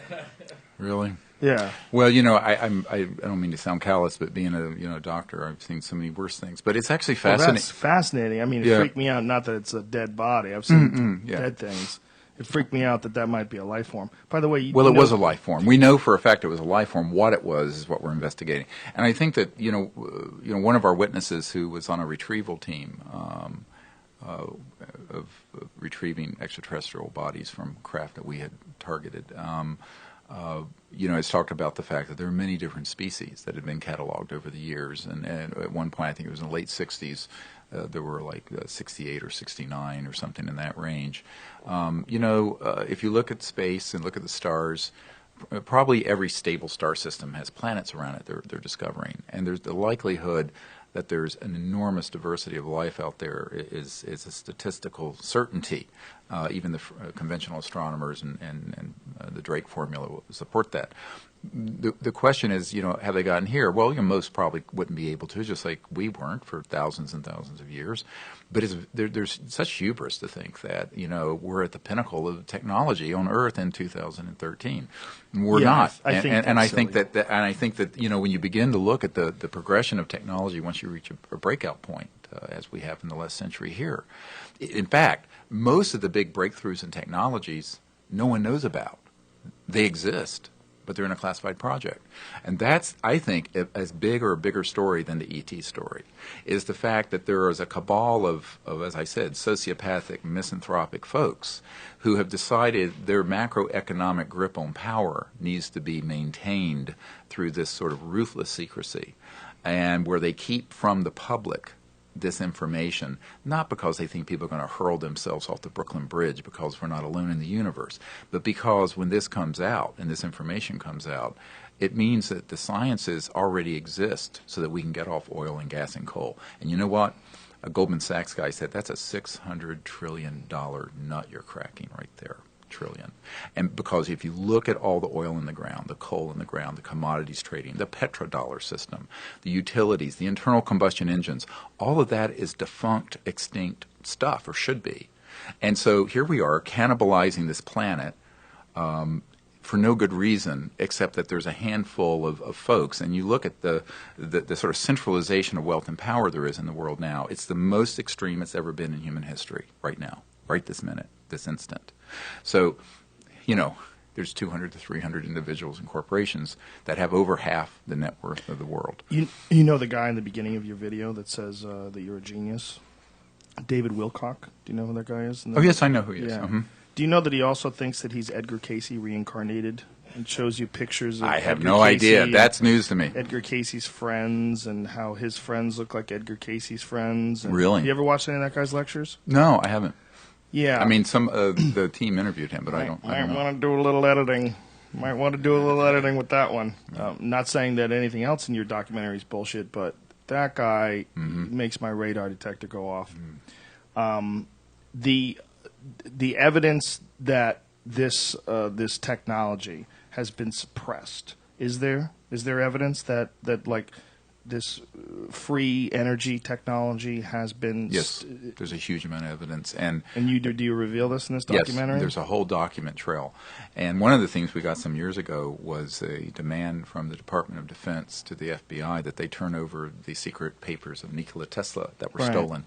And we have this document. And, what happened to them and what were they trying to hide? The Federation of American Scientists, a very big mainstream organization in Washington that has a national security research project associated with the Federation of American Scientists, came out about 2 years ago with a report that there were 5,135 patents that have been seized under the National Security Act, and that some of these things were energy related. One of them, in 1971, was only a solar photovoltaic generator. We're from sunlight to electricity, photovoltaic, that was more than 20% efficient. Now, you can't even get that now, but meaning that it was probably like 40, 50%, turning sunlight directly into electricity. And it had a national security order slapped on it. And this mainstream scientific group says, how could that be a threat to national security? It would have been a threat to the domination of oil and coal and the petrodollar system. So, this is not a conspiracy theory. There are entities that have conspired. And you look at the wealth and power behind these entities. I mean, people have been killed for a lot less than this. It really is. That is such a loaded word, that conspiracy. It's unfortunate that it's necessary to use because it's been so co-opted. Well, I think it's really more about special interests and cartels always acting in their interest. And if you've got the power, you're going to use it. And you know what? Here's the problem. If the people allow it to happen, and I was just reading an article in the New Republic about this, that if you, whether you're letting Saddam Hussein or the Libyan dictator Muammar Gaddafi or whatever it is, or you have to give them that power. We give the power to the government ultimately by our passivity, and so ultimately, I'm not one of these people who runs around saying, "Oh well, there are these boogeymen that are doing everything, and we're just hapless creatures." If we're allowing it, if we're not part of the solution, we're part of the problem. If we're allowing it by our inaction and passivity, because we want to be bread and circus people sitting around eating, Cheetos and watching Jay Leno, which is fine. But if that's all we're doing, and we're not trying to fix this problem, then obviously the passivity of the public and our politicians who don't want to risk their career or danger in that power vacuum, you're going to have these sort of people step. And I think there's a power vacuum that existed for a little while after World War II that gave an entry to these folks. And I think that it will continue for as long as we let them do it. I think it's pretty obvious when you look at the fact that this is the age of information, where information is being distributed more freely and more easily than ever before. Right. Yet this is also the age where the government is continuing to attack the Bill of Rights, continuing to slowly but surely restrict our rights and civil liberties, and make it so that if they deem you a threat to the nation in any way, shape, or form,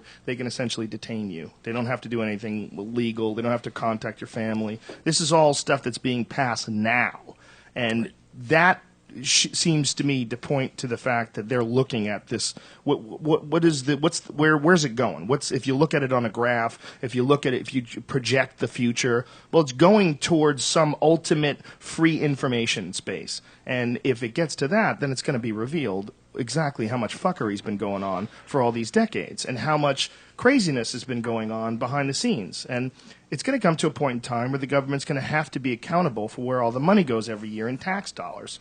And right now they're not. You give them your tax dollars, you don't get a receipt, you don't know what the fuck happens. There's a congressional budget meetings, and the Senate, gets together, and the president puts out his plan, and the financial people get involved. But how much access do we actually have as to where your Dr. Stephen Greer's financial records or your tax dollars go? Almost nothing. Oh, we don't know. And even the folks who I know an auditor for the federal government who audits Northrop Grumman, and he said one of the problems is that once you get to a compartmented project that's eyes only and it's unacknowledged, they're not going to tell you anything. They won't even acknowledge it exists. So how is there any check and balance on that? It's essentially a dictatorship. Yeah. When it gets to that, really, you're essentially dealing with a dictatorship. It's just dressed up as a democracy, but their ability to act is completely. They have total impunity. They can do whatever the fuck they want. They don't have to listen to you. If we let them. And here's the other problem with that. Is that the macroeconomic system. We're supposed to be a free market economy. Well, how free can the market be if there have been decades of confiscation and suppression of these advanced transdimensional energy devices and these so-called over-unity free energy devices?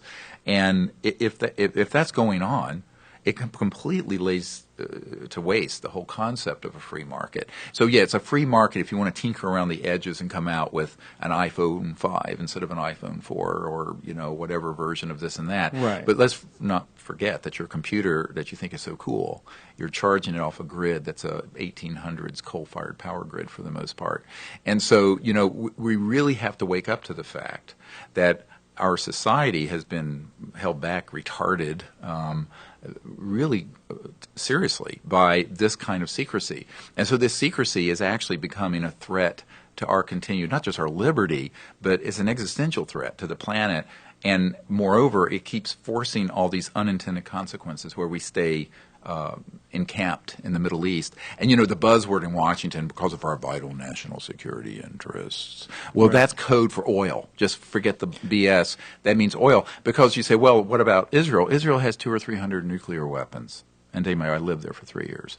Believe me when I tell you, they can take care of this. I mean, if there's an existential threat to Israel, they can handle it. They don't need Big Brother America there. But don't they? I mean, don't they get a tremendous amount of funding from us and weapons? Oh, they get funding, but I'm just saying we don't. That's not the reason we're in all those vast areas of the Middle East. It's because of the oil interest, of course. Yeah. And this becomes a question of why. Well, because if you have a device that would fit on the table here, that run your house, where you don't have to be on the grid, or your car, put in the boot of your car, and you have an enormous amount of power, electric. How would that work? Those are called zero-point or quantum vacuum electromagnetic generators. And basically, through very high voltage systems, you create a vector into this baseline energy field that it really holds the universe together. And, they started talking about the Higgs field and the negative energy of the matter of the universe. But for years, it's been proven that this zero-point energy field exists through what's called the Casimir effect. And I'll get into the arcana of the physics of it. But this was published in mainstream journals. The question is, how do you tap it? And can you? And the answer is yes, and it has been. But they keep suppressing scientists and inventors who come up with it. There's a man that I know who worked at Lawrence Berkeley Labs, and he was using a coiled array around a barium titanate crystal and using very high voltages with certain hertz, certain pulses. He was able to get 10 times more energy out than was going in because the crystalline structure was tapping into this zero-point energy field that is in the fabric of space and time. So there's an enormous amount of power. It's been estimated that every cubic centimeter of space, not outer space, but space in this room, has enough energy to run the Earth for a day if you could tap it. So the question becomes, if you can do that, you're not going to need to have your car filled up at a gas station or a utility to Con Ed or whoever it is. And those sort of interests have trumped the technical ones. The technological issues, I believe, can be fixed. It's the strategic issue that's the problem. I'm going to stop you because I need to know about this experiment. Where was this taking place? Is this peer-reviewed? Is this something that has been... It was confiscated. The man that had this happen is a physicist. Mm-hmm. And some goons broke into his lab, broke it up, the experiment, and then basically took him and put him in a mental hospital for a while. Where did this happen? Lawrence Berkeley Labs in the 80s. Okay, so 70s or 80s. Do we know exactly what he did, and is it reproducible? Yeah, I think it is. So why has no one reproduced this? It doesn't make any sense. Because you have to have a whole lot of specialized equipment to do it right, and people have tried.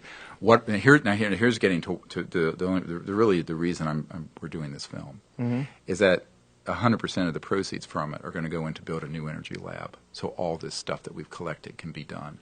I think with the intelligence we've gathered in between 1 and 2 years, we will come out with at least a generation 1.0 of these energy systems, because I have thousands of pages of documents on this and many, many physicists who've worked in these programs. But you've got to have a properly equipped lab. You've got to have security. You've got to have the whole world watching. And this would not be a secret project like the Skunk Works at Lockheed. This would be, it'd be like this. It'd be streamed. So all the work going on in that lab, the whole world's watching. Okay, so... All right, because I don't think you can do this secretively. How come you know about this story? How come you know about this experiment tapping into zero-point energy, but this is not common knowledge amongst nuclear physicists? This is not something that's discussed in the mainstream news. This is not something that you can find information online on any credible source. No one has... It seems to me that if there was an experiment that tapped into such an unbelievably unlimited supply of energy like that, it would be impossible to keep this under wraps, that you would be able to keep the conversation under wraps. No, it's not true. And in fact, if you go to the website, SeriousDisclosure.com, mm-hmm. there's a portal there to the energy research, and there are thousands of documents and pages of stuff, things that were reported in the media, and then they got confiscated and shut down.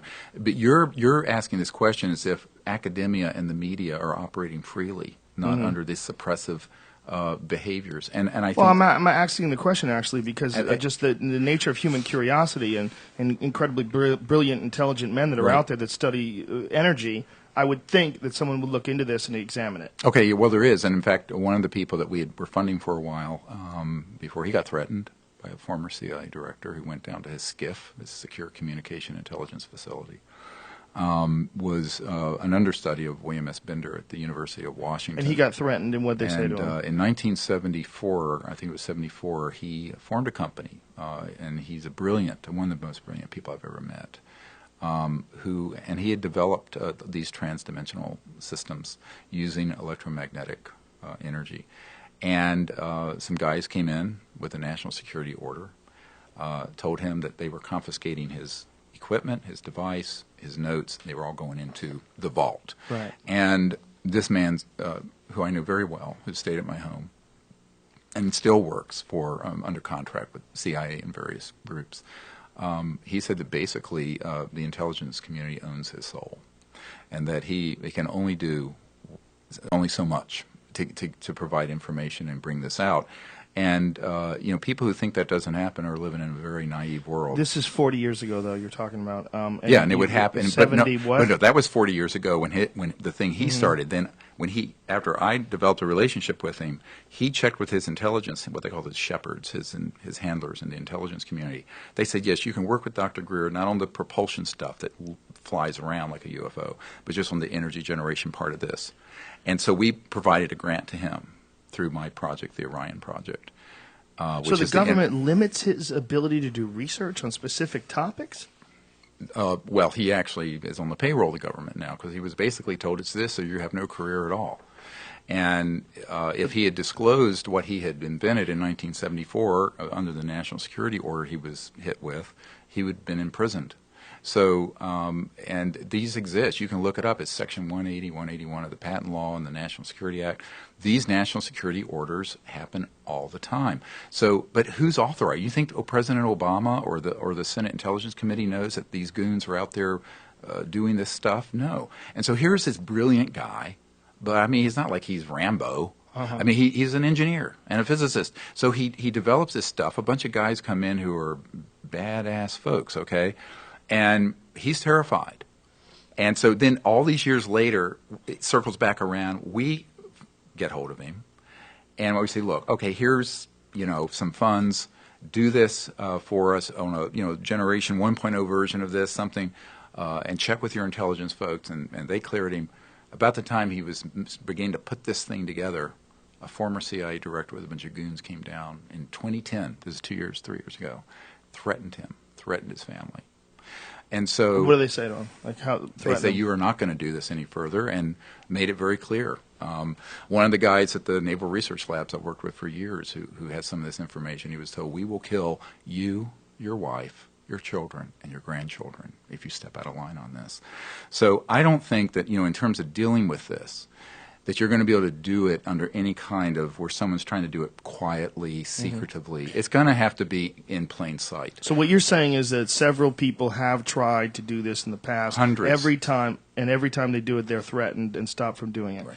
What specialized pieces of equipment would be necessary to produce this zero-point energy field thing? Well, first of all, your computer and lights here are running on 110 or 220, all right, voltage. The voltages involved in these transdimensional physics is in the thousands to millions of volts, but at very low current.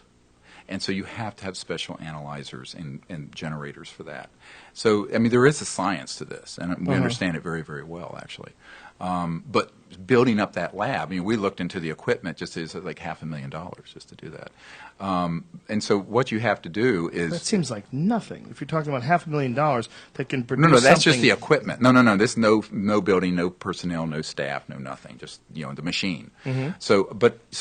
We estimate, we have a budget for about a 2-year program, around $6 million, to put a lab together, put these really brilliant people in it, get the right equipment, and build up these experiments and do real science. But the problem is you have people off on their own doing this that stumble across this phenomenon, and they get shut down or threatened or bought out. Then, you have the folks who will be, instead of threatened, they'll just be offered money. So a lot of people...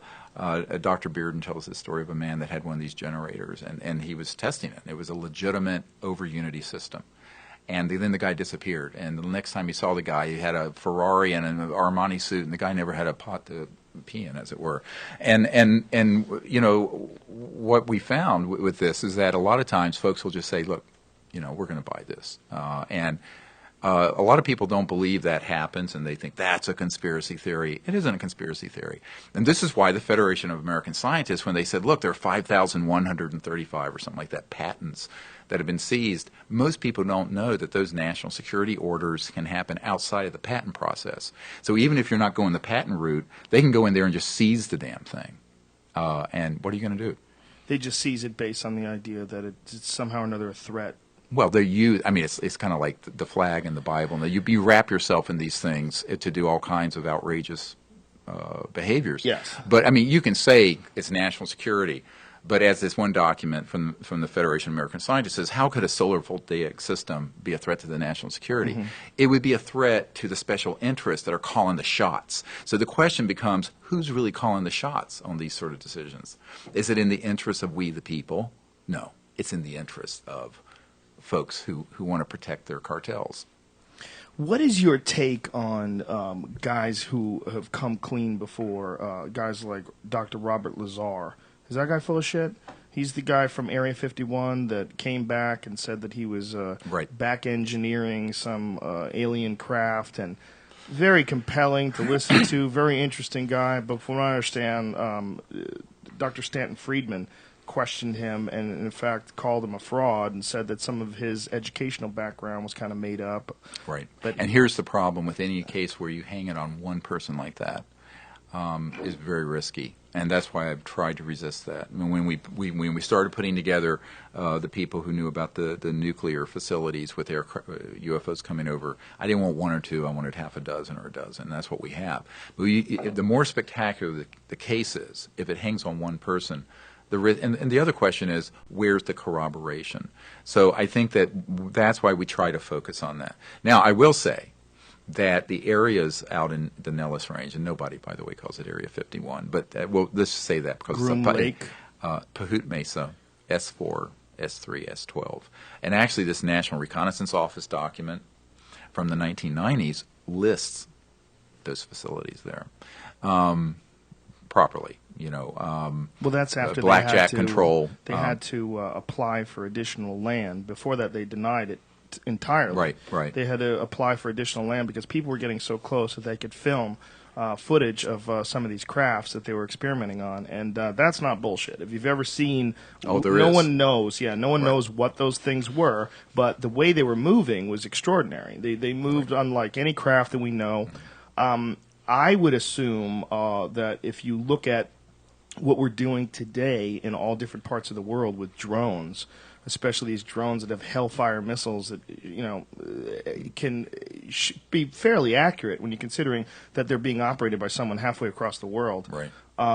That this probably has something to do with what they were working on back then when they're making these things fly around and do all these crazy turns and twists in the sky. No, because the drones that are being reported are conventional propulsion systems, either jets or what we're talking about are things that are moving in a way that is outside the envelope of normal aerodynamic behavior. In other words, you cannot take something with a normal propeller or jet engine and accelerate it at 20,000 miles per hour and make a right-hand turn. And we have photos and images of these things doing this. So when you're doing that, that's going to, your brains are going to come out of your nose if you're a pilot, and even a conventional object is going to be blown to smithereens by the inertial forces of that kind of turn and deceleration. I think we may be talking about two different things, though. I'm not. I'm talking about the things that have been seen. But you're talking about things that have been seen in space. No, I'm talking about things that have at Area 51. At Area 51 and also all over the world that have been documented moving in this way. Those are moving, and I'm quoting actually General de Brouwer of the Belgian Air Force chief, who said this is outside the envelope of any conventional aerodynamic system. I'm not questioning that, but what I am saying is that the things that I've seen as far as videos from Area 51 with these unidentified objects, whatever they were, moving across the sky, they weren't moving that fast. They were moving conventional speeds. Oh, that's conventional. So that could be, but I'm talking about the things that I know that have been imaged out there, including a daytime object. We have a great video. What is this video that you're showing us, Brian? What was that? This is lower your mic, man. 49 quadcopters in an outdoor formation flight. That okay. Let me see that. It's a pretty badass video. This is these are conventional. You could actually buy these, right? Aren't these? I'm not sure. Are they DARPA? Is this DARPA shit? No, this is Ars Electronica. Oh yeah. Yeah. Well, actually, you can buy little miniature pull it drones down so now. we can see. Yeah. If you've never seen this, what they can do now is really extraordinary. I mean, this is all these drones moving. Or what do you call them? What are These are just like little toys almost. Yeah, they are. Yeah. But I'm sure a lot of people saw this in the sky and was like, "Oh my god, what the fuck's that?" and called it, UFOs. Yeah, look how they move. I mean, this is really amazing stuff. They move in a geometric pattern in the sky that mimics galaxies. All right, that's cool. So we know that there's some things that, I mean, these are obviously terrestrial crafts. This is something. Look at what they're doing. I mean, that's amazing. This is not UFOs. This Right, is, no, of course. This is identified flying. I mean, not objects. everything that people see that they don't know what it is a UFO. I mean, it's it's unidentified to them, and it may be flying. But I'm talking about things that are really quite amazing, like this one photograph we have of this triangle that's going like this, and then makes a right-hand turn and it's going enormous. A photograph or a video? Photo. Can we see this somewhere? It's.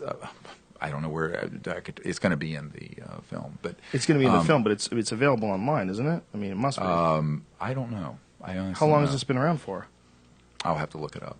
I don't have the cut of the film in here, but this is one. There are a number of these. But this is a very compelling piece of evidence, in your opinion. It's an amazing. Why wouldn't you put that online immediately and say, "Hey, you got to look at this. This is a compelling piece of evidence." I think it is online somewhere, but I mean, I just can't tell you where. We have thousands of pages on our website. You can go if you go to SeriousDisclosure.com, you can click through, and there's a whole photo gallery and all kinds of stuff. Oh, really? Okay, go. But I don't know if this particular one is in that photo gallery. But for example, you look at the Vancouver Island photograph of a few years ago. I mean, I think it was in the 80s. Daytime, disc with a dome. It is not photoshopped. It was studied at NASA Ames. It's probably the clearest photograph ever taken, broad daylight. And what is that? Well, it's just like these ones from Belgium where you have these photographs of these big triangular objects, and there are photo and video of those matching up with radar cases and jet pilots chasing them. I'm talking about those kind of things.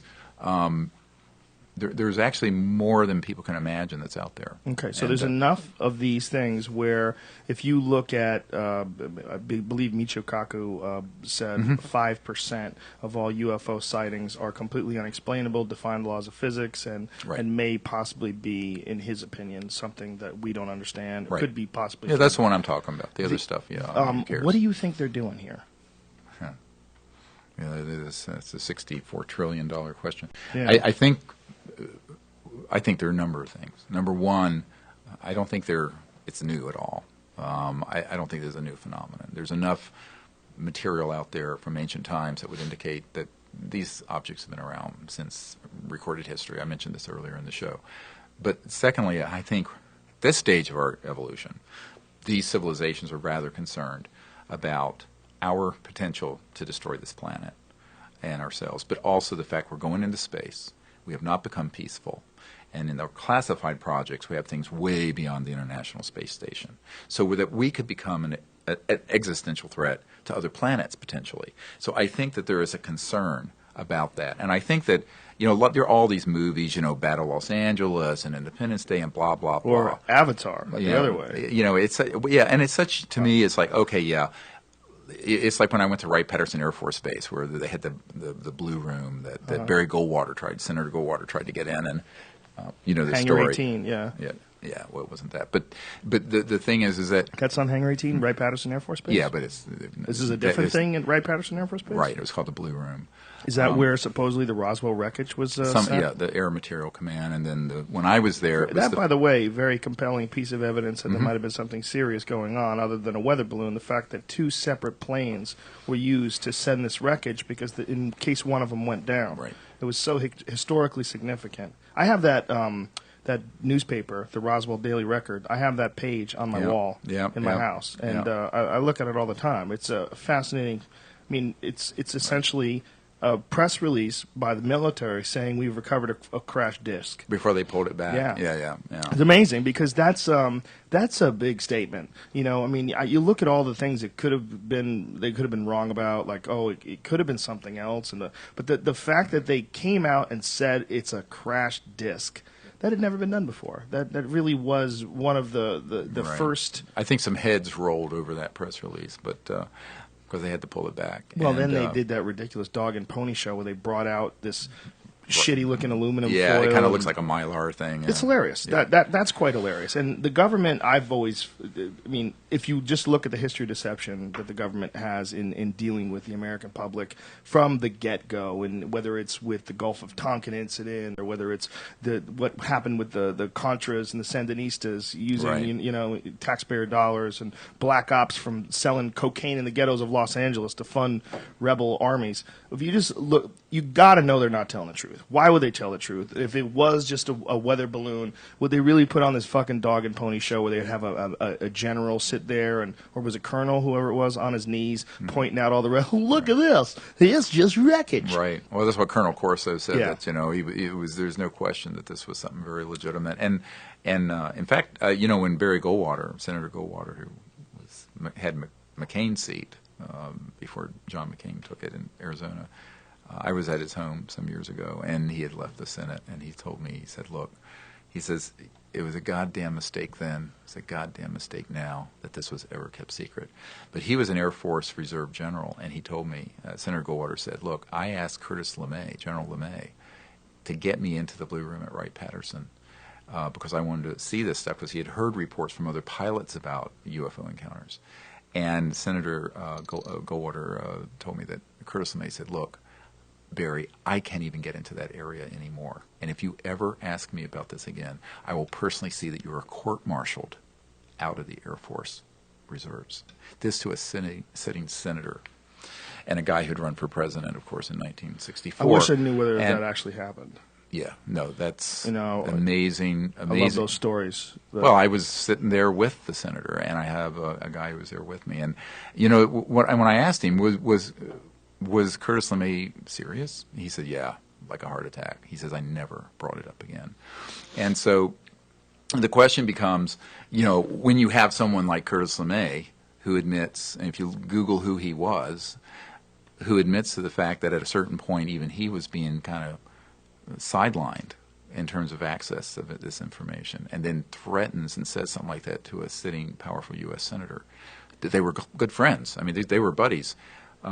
There's something going on here, and I've heard too many accounts like that from these sorts of people, and I think it's a time for people to understand that ruthless people are out there, and they do this sort of stuff.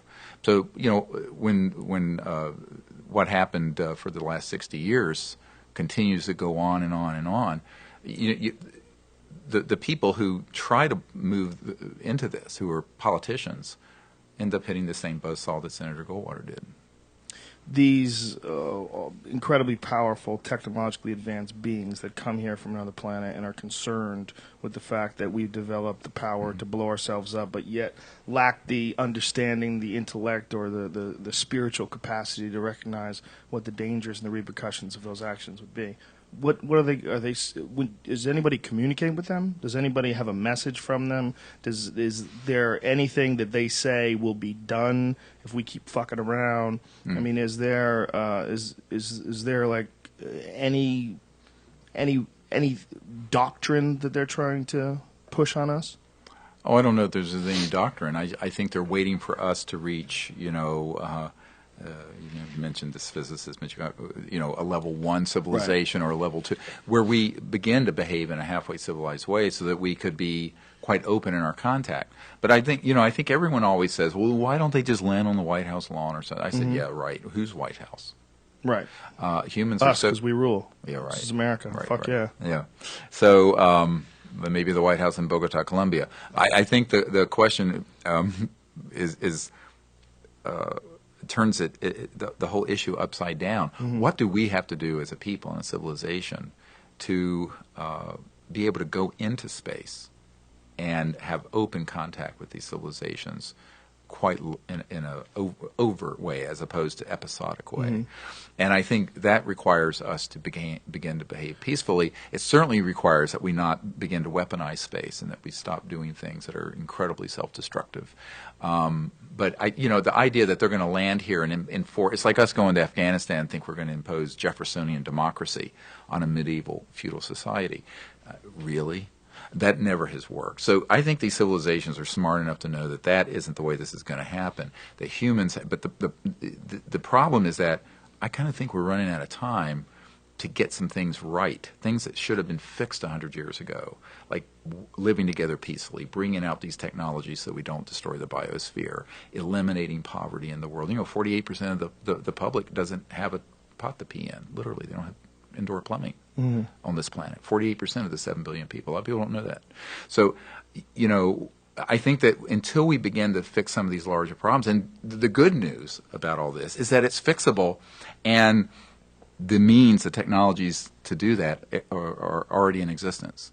So if they're already in existence, and this science has been studied and suppressed for decades, it means that we as a people have to come together and say, all right, we're going to do this. And I think this is why the sort of, I hate to use the word activist or advocacy, part of what we're doing is that people are always expecting someone else to do this, and I think people have to say, no, each of us have to be responsible for the planet and for our future and kind of creating a good future. You can't look to Big Brother to do it, and I don't think you should look to the ETs to do it.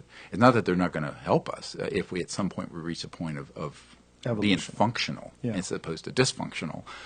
But I think the prime movers have to be the people, we the people. And my mom's family were some of the original people in the American Revolution. In fact, terrible to say, we were some of the first prisoner of war with the British. But I think about the fact that here you had this ragtag bunch of people in the American Revolution taking on the most powerful navy and most powerful empire in the world at the time, the British Empire.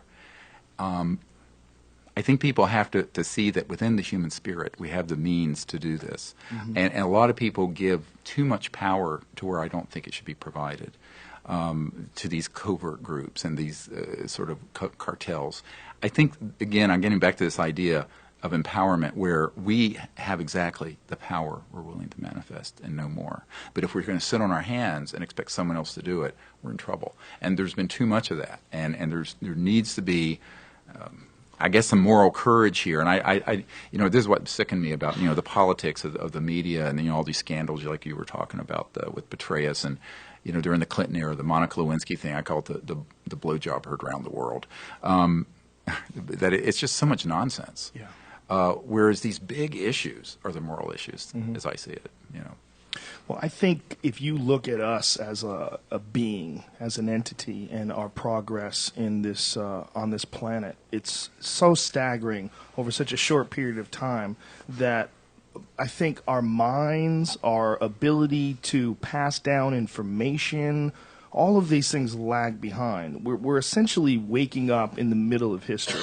I mean, as a race of beings, humans, we're waking up in the middle of a massive amount of momentum. As you're born, you are born into a race that is moving in an incredibly powerful direction that it's very hard to stop. And it's also the same animal that just 20,000, 30,000, go back as far as you want, where we were essentially tribal monkey people. Right. I mean, that's all of those instincts that allowed us to get to 2013 are all encoded in our genome. All of those instincts, all of those reward systems are all encoded. And all of those reward systems, whether you look back to Napoleon or Genghis Khan, or you look at any war figure, any dominator throughout human history, the people in power have always tried to keep in power and suppress others.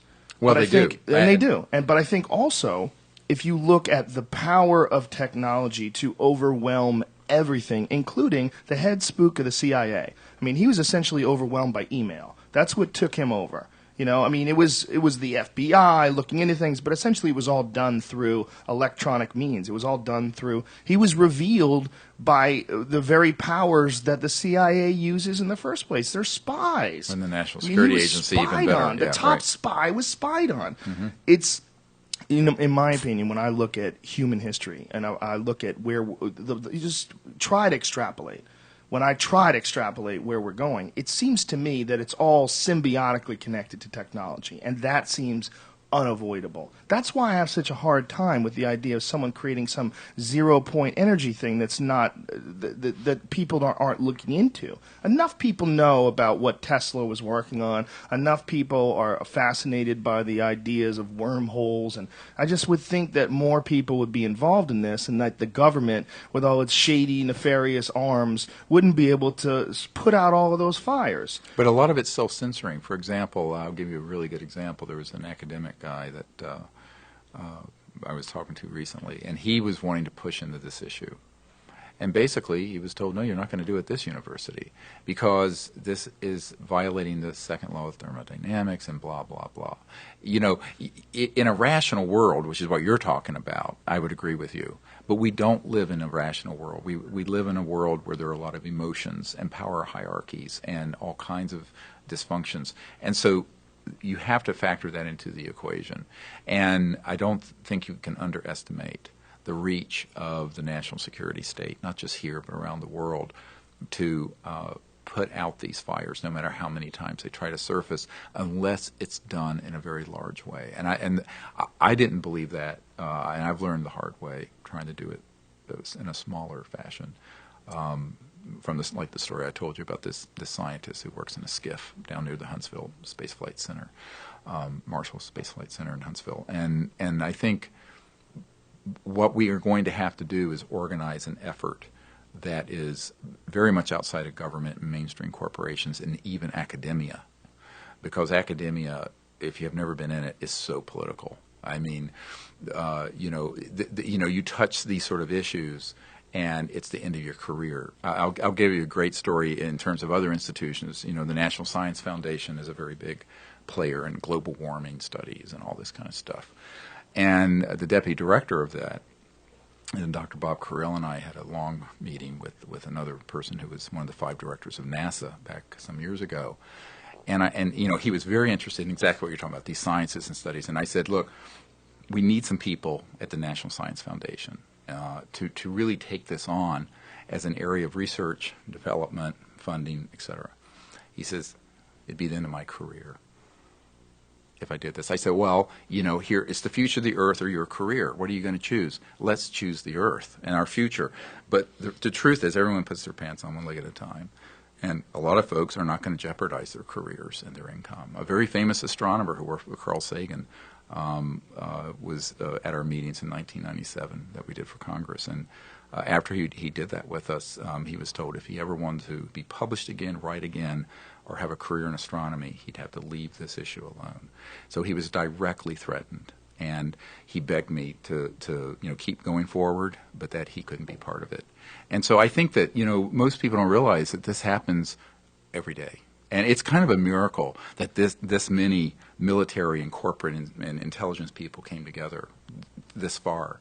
But I won't even begin to tell you what we've gone through trying to get this far. It's been very difficult. And so for every person you hear about and that you see in this film series or in the Disclosure Project, there are 100 that have given me the information and even documents and intelligence, but they don't want to come out and be identified. So there's a lot of fear of either reprisals, but also just the ridicule factor. Mm-hmm. I have a document from 1953 from the CIA that talked about engaging Disney Studios to make cartoonish movies about this issue so that it would be the butt of jokes. And this document talks about the psychological warfare value of the subject. So people are sort of like, in middle school where you're worried about what are people going to think about me if I say I think this is real?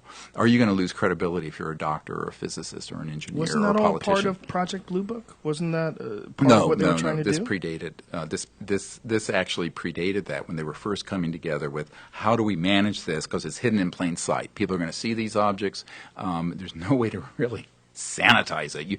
People think, you can really get rid of this. Well, you can if there's a certain number of people seeing this all the time who are highly credible. So, but if you create a milieu, an environment where it's ridiculous and you're considered a kook or this or that, if you're identified with it, or you'll be, Governor Moonbeam or Senator Space Cadet or something, and this is one of the real problems, is that the subject has been so ridiculed and there's so much ridiculous stuff out there on the subject that's provably nonsensical, that credible people really have to swallow hard. I have to tell you, the scientists that are at this major Ivy League university doing the work on this little body, this little humanoid type body, it's a big thing for them to be working on this. And it's even a bigger thing that they're going to go on the record about their findings. And when are they going to do this? In the next, you'll see on April 22nd, come to the premiere. I'll come to the premiere, but on April 22nd, what if no one has made some sort of a public statement? No Ivy League scientists? No, it they're will going be. to. So you're promising between now and April 22nd there'll be some sort of a reveal. We'll have some press releases. Major institution, scientists of credible history will step forward and say, "Hey, this is something extraordinary." Well, we don't know what they're going to say. They're still doing the run on the genome. Well, it's extraordinary if it's real. If it's okay. Let me put that to rest right now. You touched it. Yeah, I've touched it. We have the CAT scans. We have the reports from these top scientists. The only thing left that we're doing is running the genome, which is the whole genome. So the scientists have said that it's absolutely of biological origin. That it's not like my werewolf. No, it's not a rubber. No, this creature. we know. This we absolutely know, and put that to rest. Has this damaged your credibility in life? I mean, have you suffered because of this in any way, shape, or form? Sure. Of course. In what way? Every way. Yeah? Yeah. It's been the hardest thing. I tell people the worst days in the ER where I held a 3-year-old that died in my arms. This has been harder. So, It's harder than the death of a little baby, really? Yeah. The stuff we've had to deal with. Like in what way? Horrible stuff. I don't really want to go into. I mean, we probably don't have time, but every nasty thing that can be done has been done or attempted to be done to many of us, and particularly to us, my family, and not my family so much as targeting me with nastiness of just unbelievable ridicule. Nastiness. And no, this it's no beyond that. Threats. And yeah. People threaten you to what? Stop talking about UFOs? Problems that we've had with a lot of security problems. I mean, there's an FBI file open on this because of the death threats and this stuff we've had. Really? And yes. so you think these death threats are from these people that you're exposing that are in the cabal of this international... Well, who knows where they're coming from? You could just say it was some nut job, like the people who shot up the Sikh temple, or our director's family, as you know, his father was murdered horribly at this thing. And but I'm just saying that it's a lot easier being an emergency doctor than dealing with this issue when you know it's real and you're dealing with this level of intelligence in the CIA. Has this affected your career?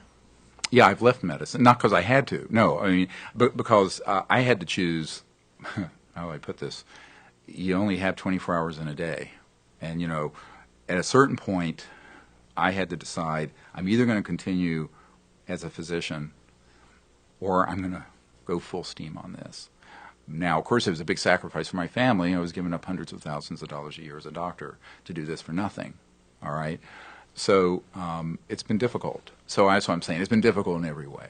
But that's not important. I'm not important. But it in isn't. this. No, but stop. It is important, and it's a tremendous sacrifice, especially because it's something that you really truly believe in. How do you support yourself now? Well, I have enough resourcefulness. Before I left medicine, I bought my home, and I'd saved enough and invested enough that I'm okay. And then I have a little bit of income from some of the books and things, but I mean it's very modest compared to what I would have been making. I probably in the aggregate have given up around somewhere in the neighborhood of $5 to $6 million in income doing this, which I actually don't regret at all because I don't care about the money. I care I hate about when people say that. I hate when people say that. No, I really don't. I mean, this is why Now, you'll probably strain credulity here, but a former head of Army intelligence approached me in 1992 and offered me, the kind of control over a $2 billion fund if I would shut up and close down the Disclosure Project in CSETI. Control over a $2 billion fund? B, with a B. To do what? What did he want you to do? He just basically wanted I could do anything with it, so long as I would shut You could just go big pimping, giant yacht, Ferrari. Who knows? No more Dr. Greer. And then, when I said, no, I'm not going to do that because I really believe that this issue needs to be dealt with properly, the guy went to my wife and tried to convince her to convince me.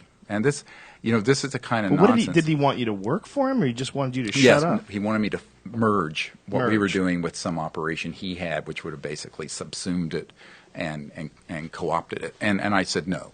And then he made another run, and I said no. And then about a month after that, all over the internet, it came out that I wasn't even a doctor. Here I am in this emergency department, and it's a bunch of goons put out there that I'm not even an actual MD.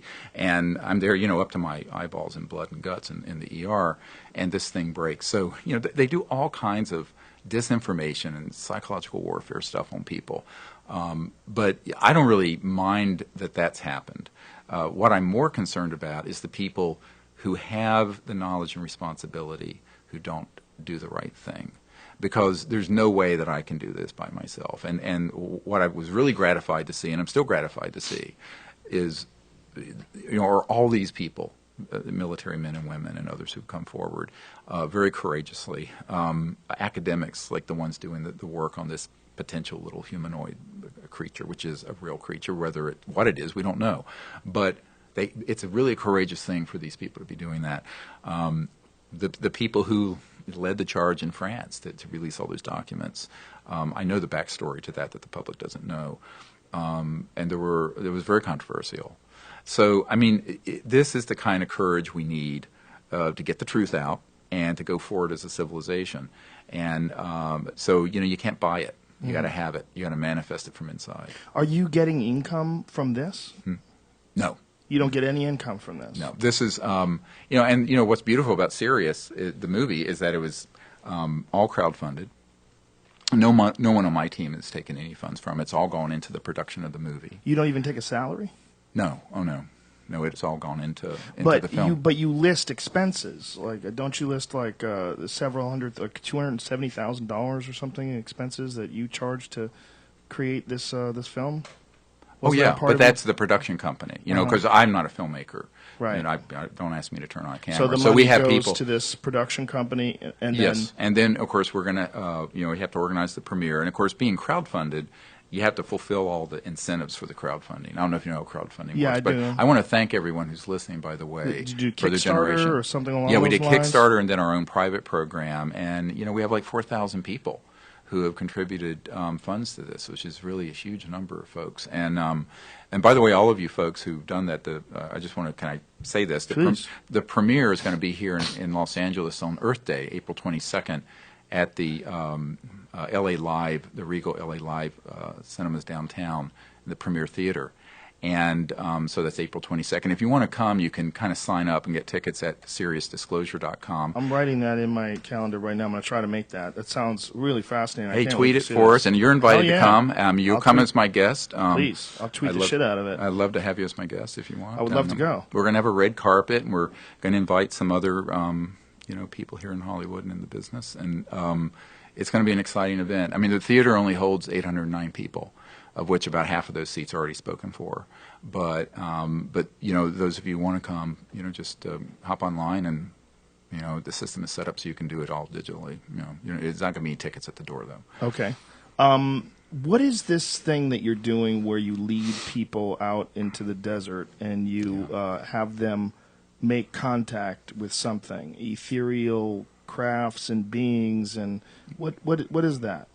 Well, that's the whole CE5 concept I was talking about, Close Encounters of the Fifth Kind, that we're using these different protocols. And by the way, there's a smartphone and an iPhone app for this that you can get at SiriusDisclosure.com. So that it has all it'll actually turn your phone into a magnetometer. It has the tones that were recorded in this crop circle of this weird energy that came into the crop circle. I can get this on my phone right now? Yes, you can download it. What is it called? It's called the Contact app. I'll shit. And it's at you can go to SiriusDisclosure.com, and there's an icon there, and you can link, and it goes to either the iTunes store or the Android store. Okay, and tell me what happens when you take these. You'll take anyone out there? Do they have to go through a screening process? Yeah, there's an app. I mean, it's a course.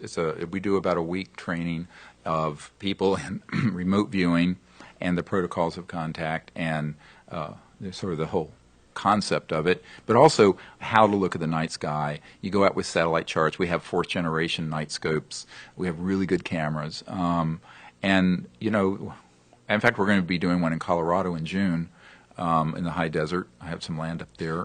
What is the actual name of this app? Because there's a couple contact apps. Well, again, you have to go to SiriusDisclosure.com, and there's a link there for it. You know, the name of it will be on the site. You don't know the name of your own app? You know what? I have so many irons in the fire. I think it's called ET Contact App. Oh, ET Contact App. Let me try that. Yeah. ET Contact App. So, and explain to me what happens here. You have a course, and in this course, what do these people do? The idea is that we want to teach them. Right? That's your signal. Your yeah, symbol. that is. Okay. That's the symbol.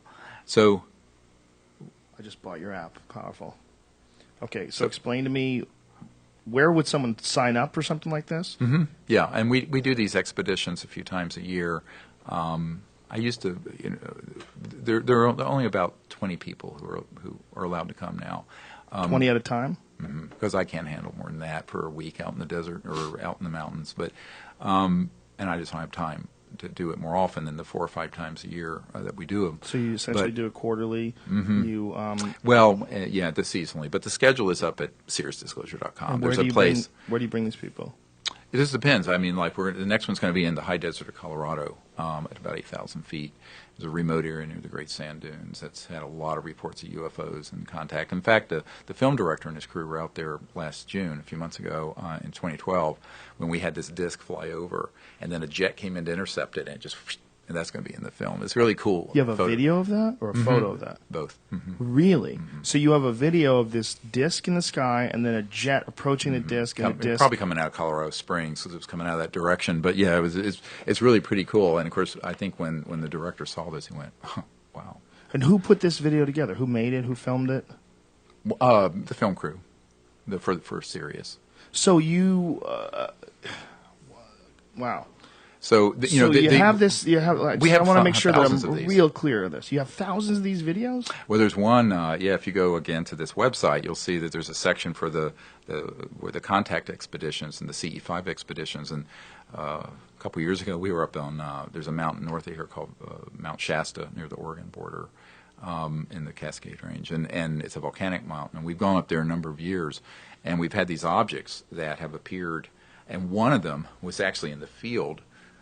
We had our night vision camera running, and it lifted up and does this, and then does like this corkscrew and dematerialize in the sky. We have this on videotape, and it was during one of these expeditions, and it's a really amazing bit of video. Is ball lightning a real phenomenon? Oh yeah, sure. And but that's not. This is clear skies, no weather. But coming up from the ground. But don't they? But doesn't ball lightning have something to do with? There's certain types of visual phenomena that have to do with tectonic plates and pressure and stress. Piezoelectric. Yeah. What is that? No. Well, that's very different. Also, that'll be just sort of a discharge, like an electrical discharge. So you just see it, and that's from the rocks. And usually, it's when there's quartz. The pressure of it and electromagnetic energy will build up and it'll burst out. But this is an object, and you can see it quite clearly, and it's right at the edge of the speed of light because it's kind of coming in and out of this dimension. It's a really great video. And there were like 30, 40 people who saw this happen. So we do this. I've been doing this for 22 years. And what are you showing up there, Brian? What is that? It was one of these objects that came over. I think that was at Mount Shasta. I'm not sure. It's my laser, and it's this object that came right over.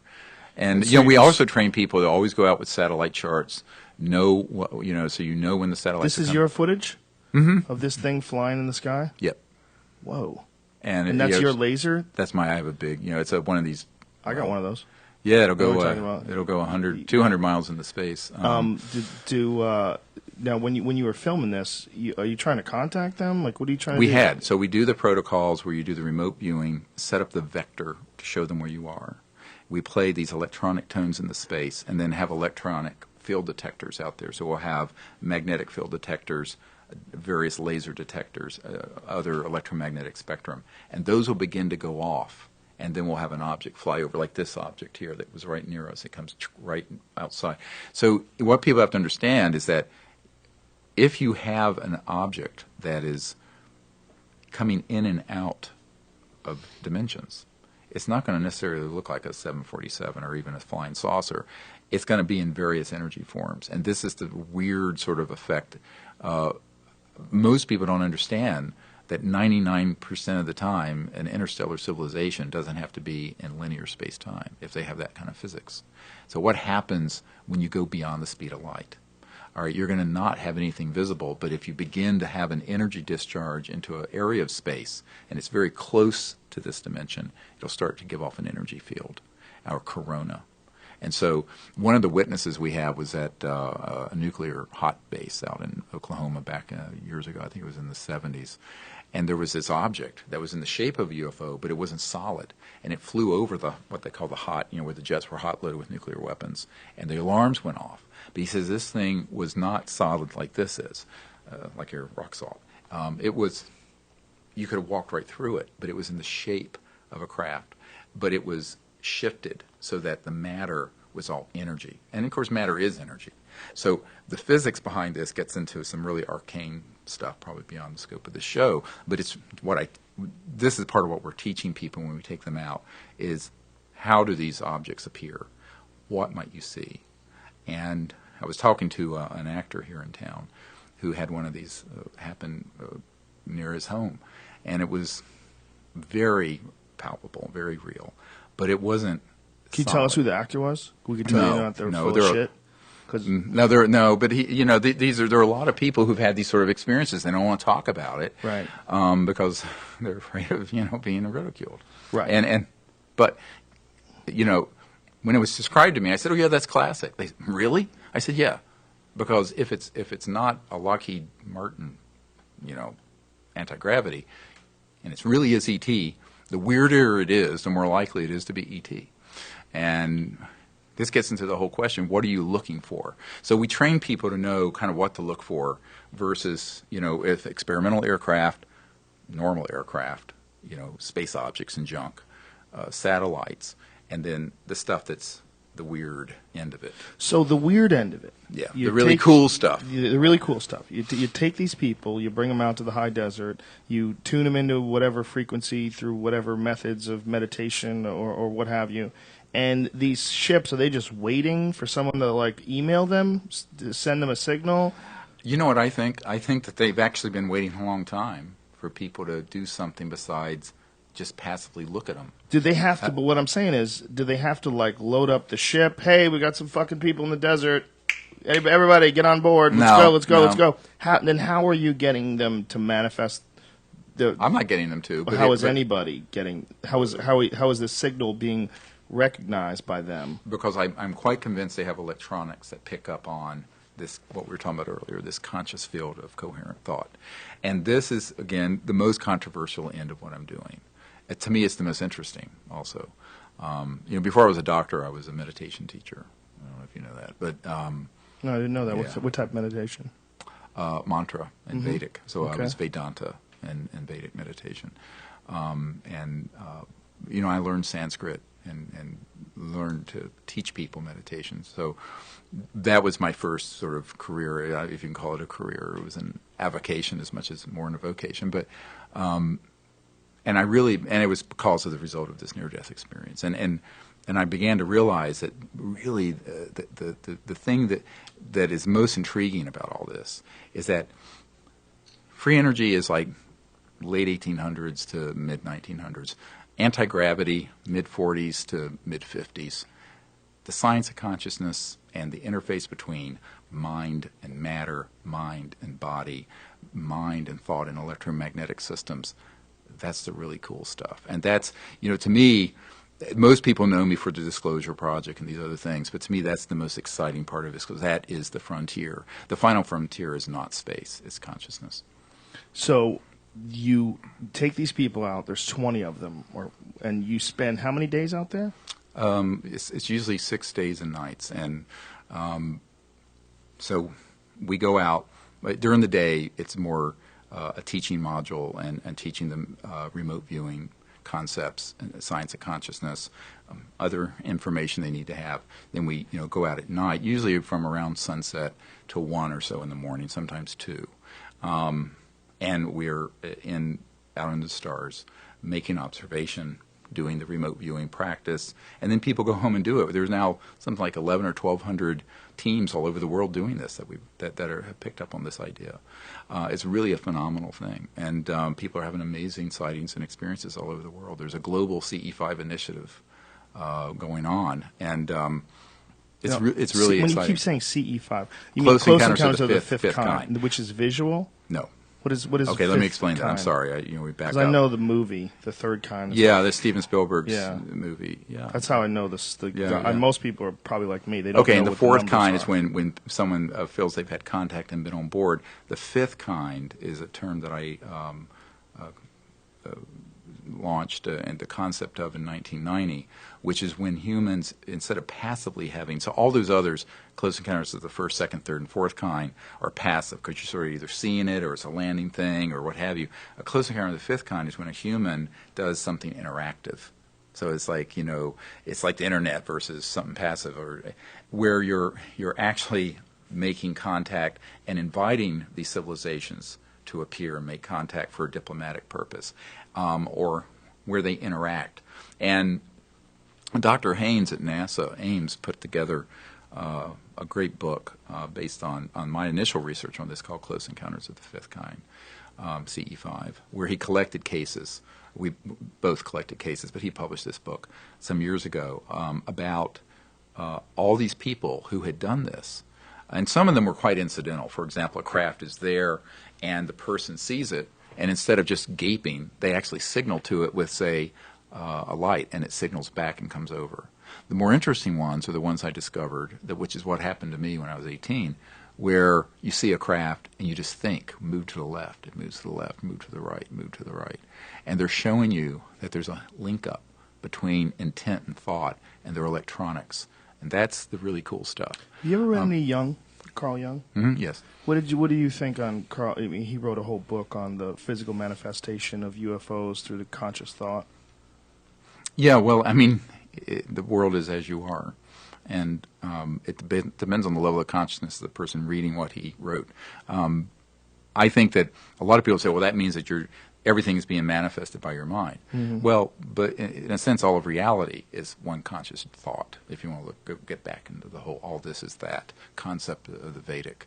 But I think these are things when you have 30 or 40 people see it, and it's interactive, that's a Close Encounter of the Fifth Kind.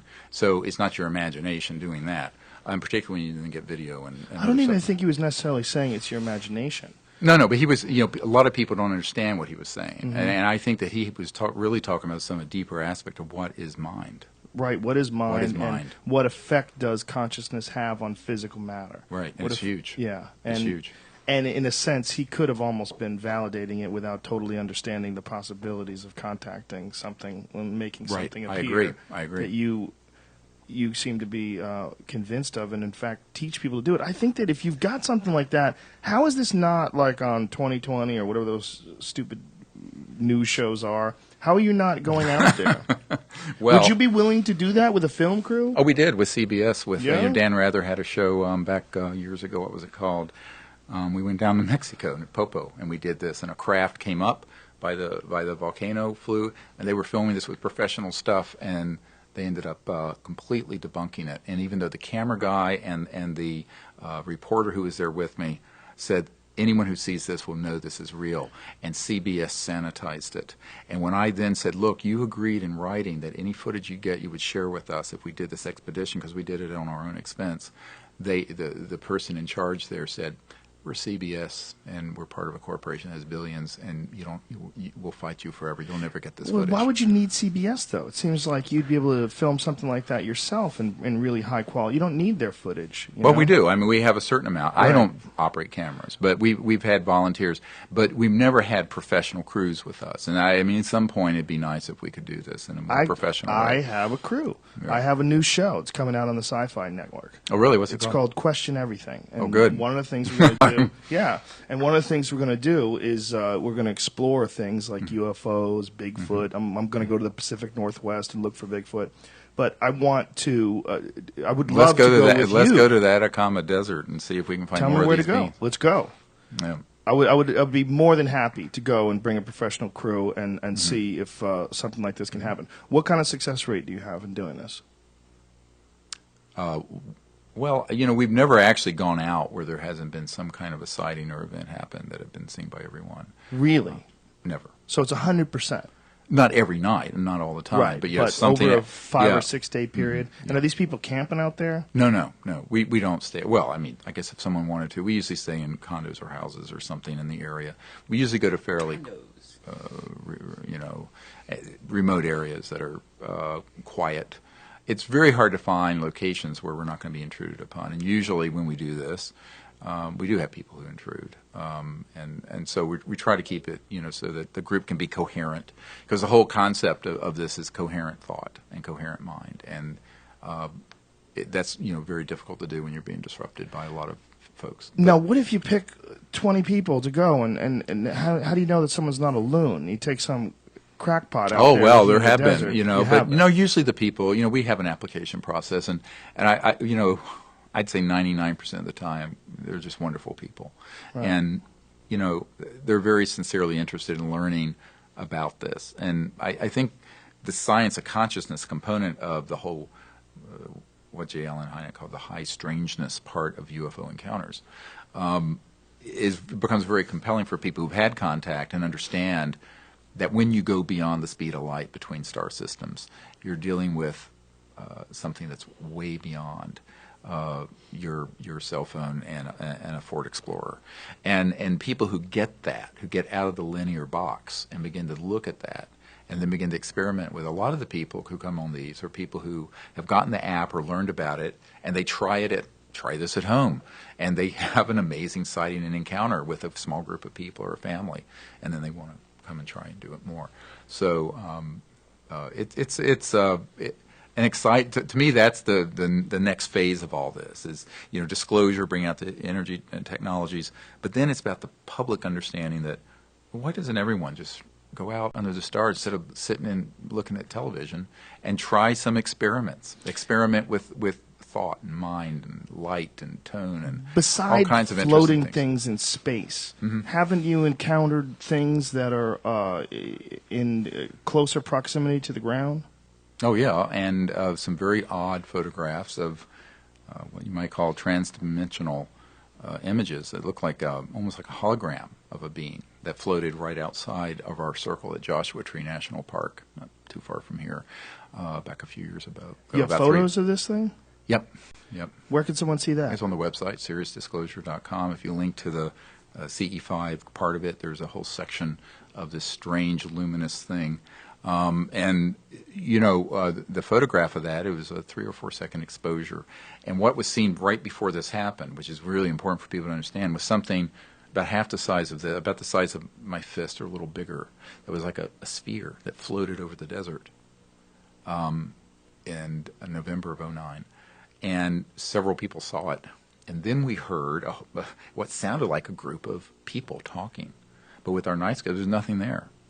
And then, so a woman on my team took her camera and just had a 3 or 4 second exposure, took a photograph, and in that area where this had happened, there was this being that was...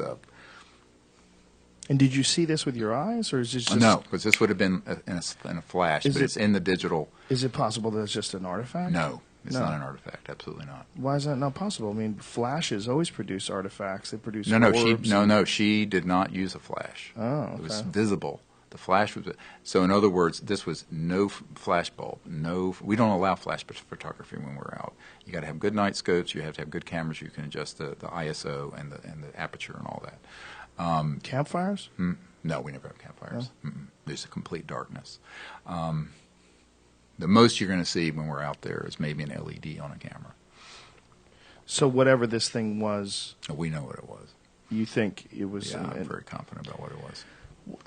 Have you ever been aboard a spaceship? No, well,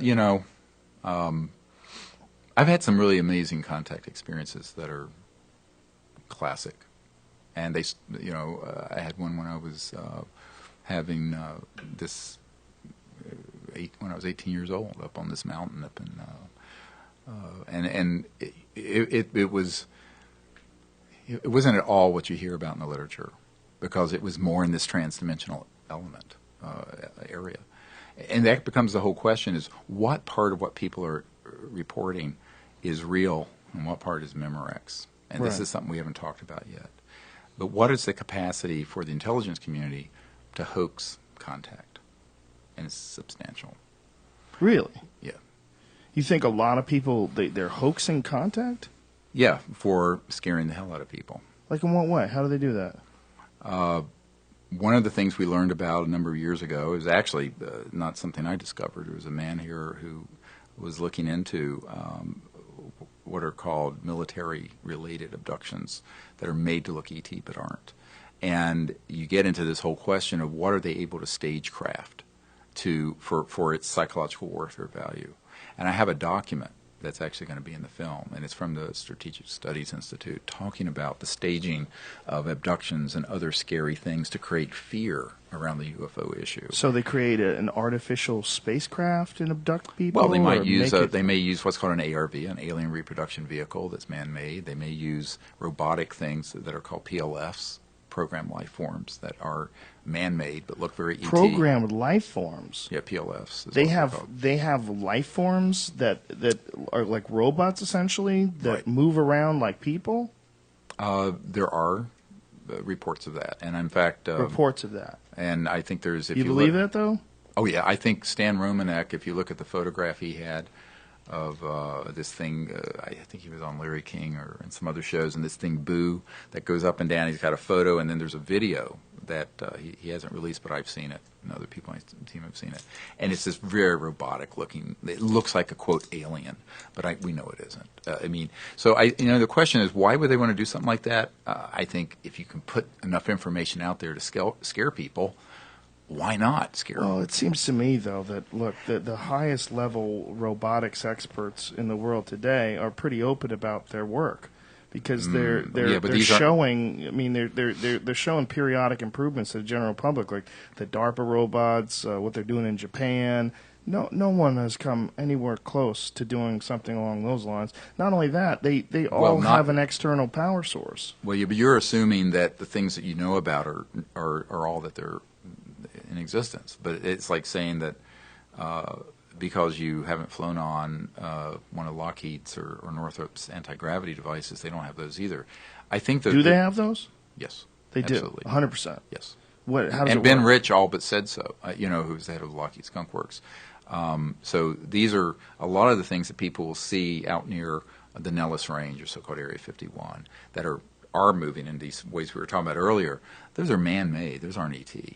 And if you go all the way back to the 40s in Germany during World War II and after, they were doing a lot of experiments with things that do electromagnetic lifter effect. And going back a little further, you look at T. Townsend Brown in late 1920s, and then also the Klosky-Frost experiment, where they actually were able to create this effect of levitation and movement. So, again, there's a whole science here. And in the open aerospace literature in the late 40s and early 50s, they were saying the next big thing is gravity control and anti-gravity stuff and da-da-da-da-da, and then it went black. You can't find it. And one of the guys that I work with at the Naval Research Labs, which is the largest Department of Defense lab, told me that it was October of '54 when we really mastered gravity control, and all those projects went black. They just disappeared. But up until then, you can go back and find, and there were in the literature. Now, the fact that your average person at MIT doesn't know about this doesn't mean it didn't exist. And I think that there's a whole history of aerospace and technology that's hidden. Similarly, there's a whole history of robotics, genetics, biological studies, and what have you, and that have also been kept very classified. You are either one really nutty dude, or you are a guy who has tapped into one of the craziest pieces of information that's being suppressed from the American public, and there's no room for a middle ground. You know, Well, I know that every word I'm telling you is true. I believe you. I believe that you believe that every word out of your mouth is true. I do believe you. But this whole thing is so strains credibility. All of it does. All of it does. Yeah. And you know what? I was told years ago that if you really told the whole truth about this, that it'll hide itself because no one can believe it. Mm-hmm. So, you know, it is kind of through the looking glass and down the rabbit hole on this subject, and it's a real problem because how far do you go in terms of telling what you know and have discovered? Well, it seems to me that you tapped into like a way to show people. Yeah, well, I mean, but who's looking? I mean, it's like this FAA guy, John Callahan, who said, "I've got the radar tapes, I got the pilot reports," but who's looking and who's asking? Right. Well, not 2020. You know, I mean, you asked about 2020. The guy who's executive producer of that came out to my house. I gave him 35 hours of digital stuff of all these top secret guys, all the documents, all this stuff. He said, "This is the biggest story. It's either all a hoax or it's the biggest story in history." I said, "Yeah, well, I think it's the latter." And he says, "I want to do this story." I said, "I don't think they'll let you." And so we went back to corporate ABC, and a couple weeks later, he said, "Dr. Greer, they won't let me do this story." I said, "Who are they, Ira?" And he said, "Well, you know who they are." And I've had producers. They're like, "This crazy motherfucker. We're not spending no. money." This was the executive producer in charge of the show, of both Primetime Live in 2020, and he's now with 60 Minutes. But I think that I would love to talk to him. What's his name? Yeah, Ira Rosen. I'd love to talk to him on the Question Everything show. That'd be fascinating. Well, you know, I think that this is the other big myth is that when you start dealing with the big media, that it's a free media. It's free to a point. I mean, it's no problem if you want to drill down on someone's sex scandal. But if you really want to deal with this issue, there's going to be a phone call.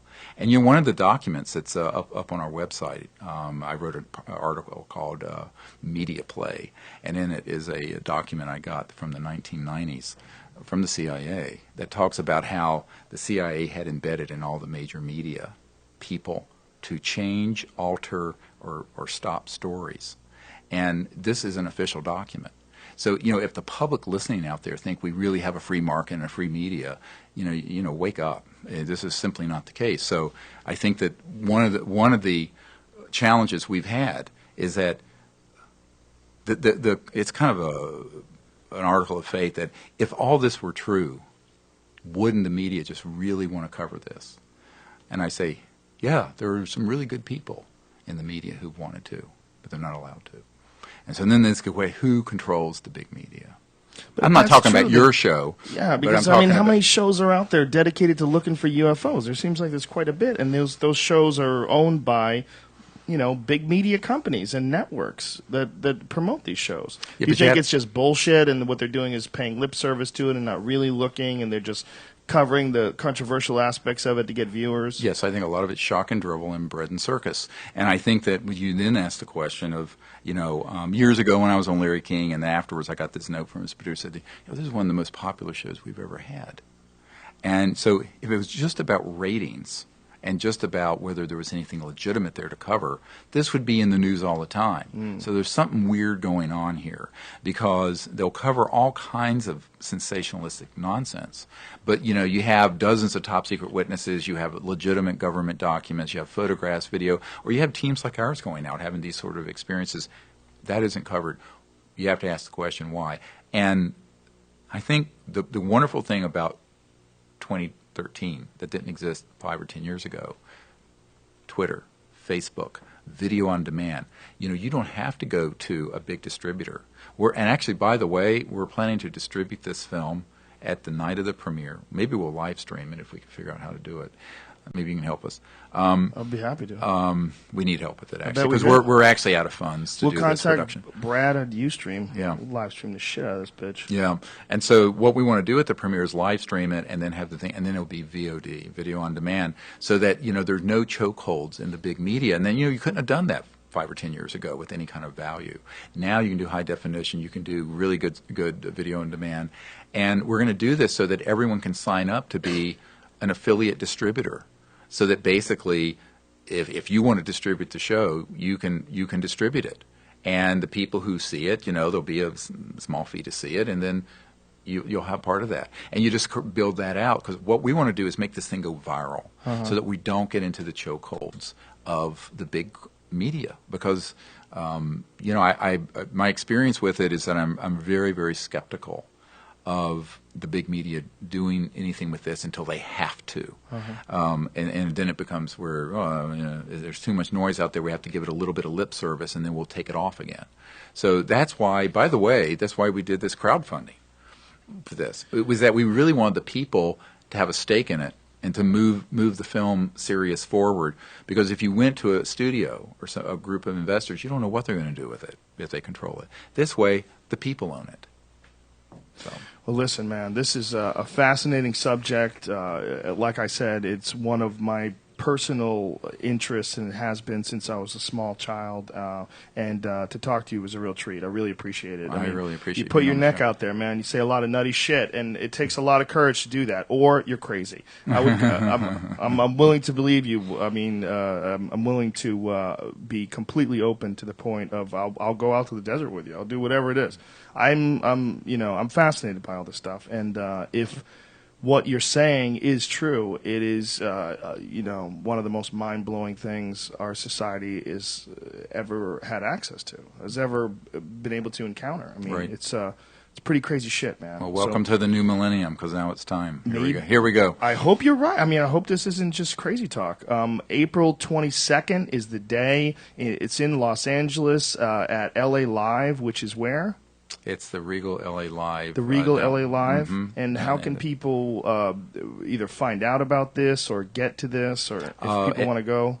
SiriusDisclosure.com, and you can go there and you can get the tickets and everything and sign up right there. Everything can be done online. And is the film done?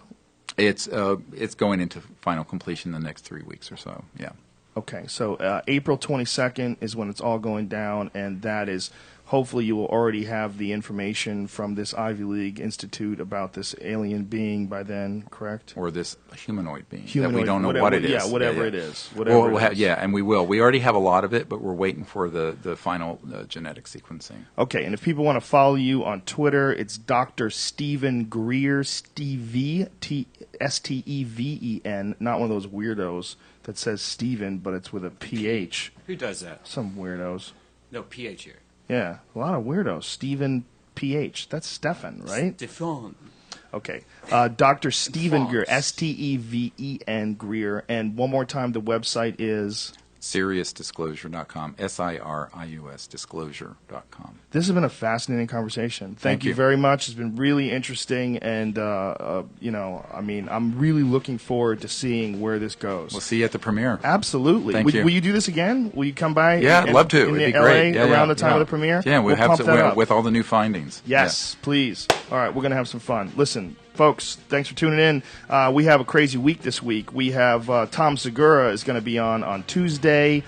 David Lee Roth is going to be on yeah, right? So fucking crazy. David Lee Roth here on Wednesday, and on Friday, Dr. Amit Goswami, theoretical physicist. So we have some crazy science. We got a rock star, and we got one of the funniest people on the planet. And we have Dr. Stephen Greer. Thank you very much for your time. I really appreciate it. It was an honor to talk to you, and I really appreciate all you're doing. It's awesome stuff. I love it. I'm fascinated, and I can't wait to talk to you again in April, and I can't wait to see your film. All right, folks. That's the dealio, yo. If you want information on that show that Brian's got going on in San Diego, go to DeathSquad.tv. It is March, what, Brian? 14th at the American Comedy Company, which is an amazing club in San Diego. Really, really cool place. Thank you also to Onnit.com. If you go to ONNIT, use the code name Rogan, you will save 10% off any and all supplements. All right, we love you. And we'll see you tomorrow, or Tuesday, or whenever. I don't know when. Tuesday. I'm not telling you what to do.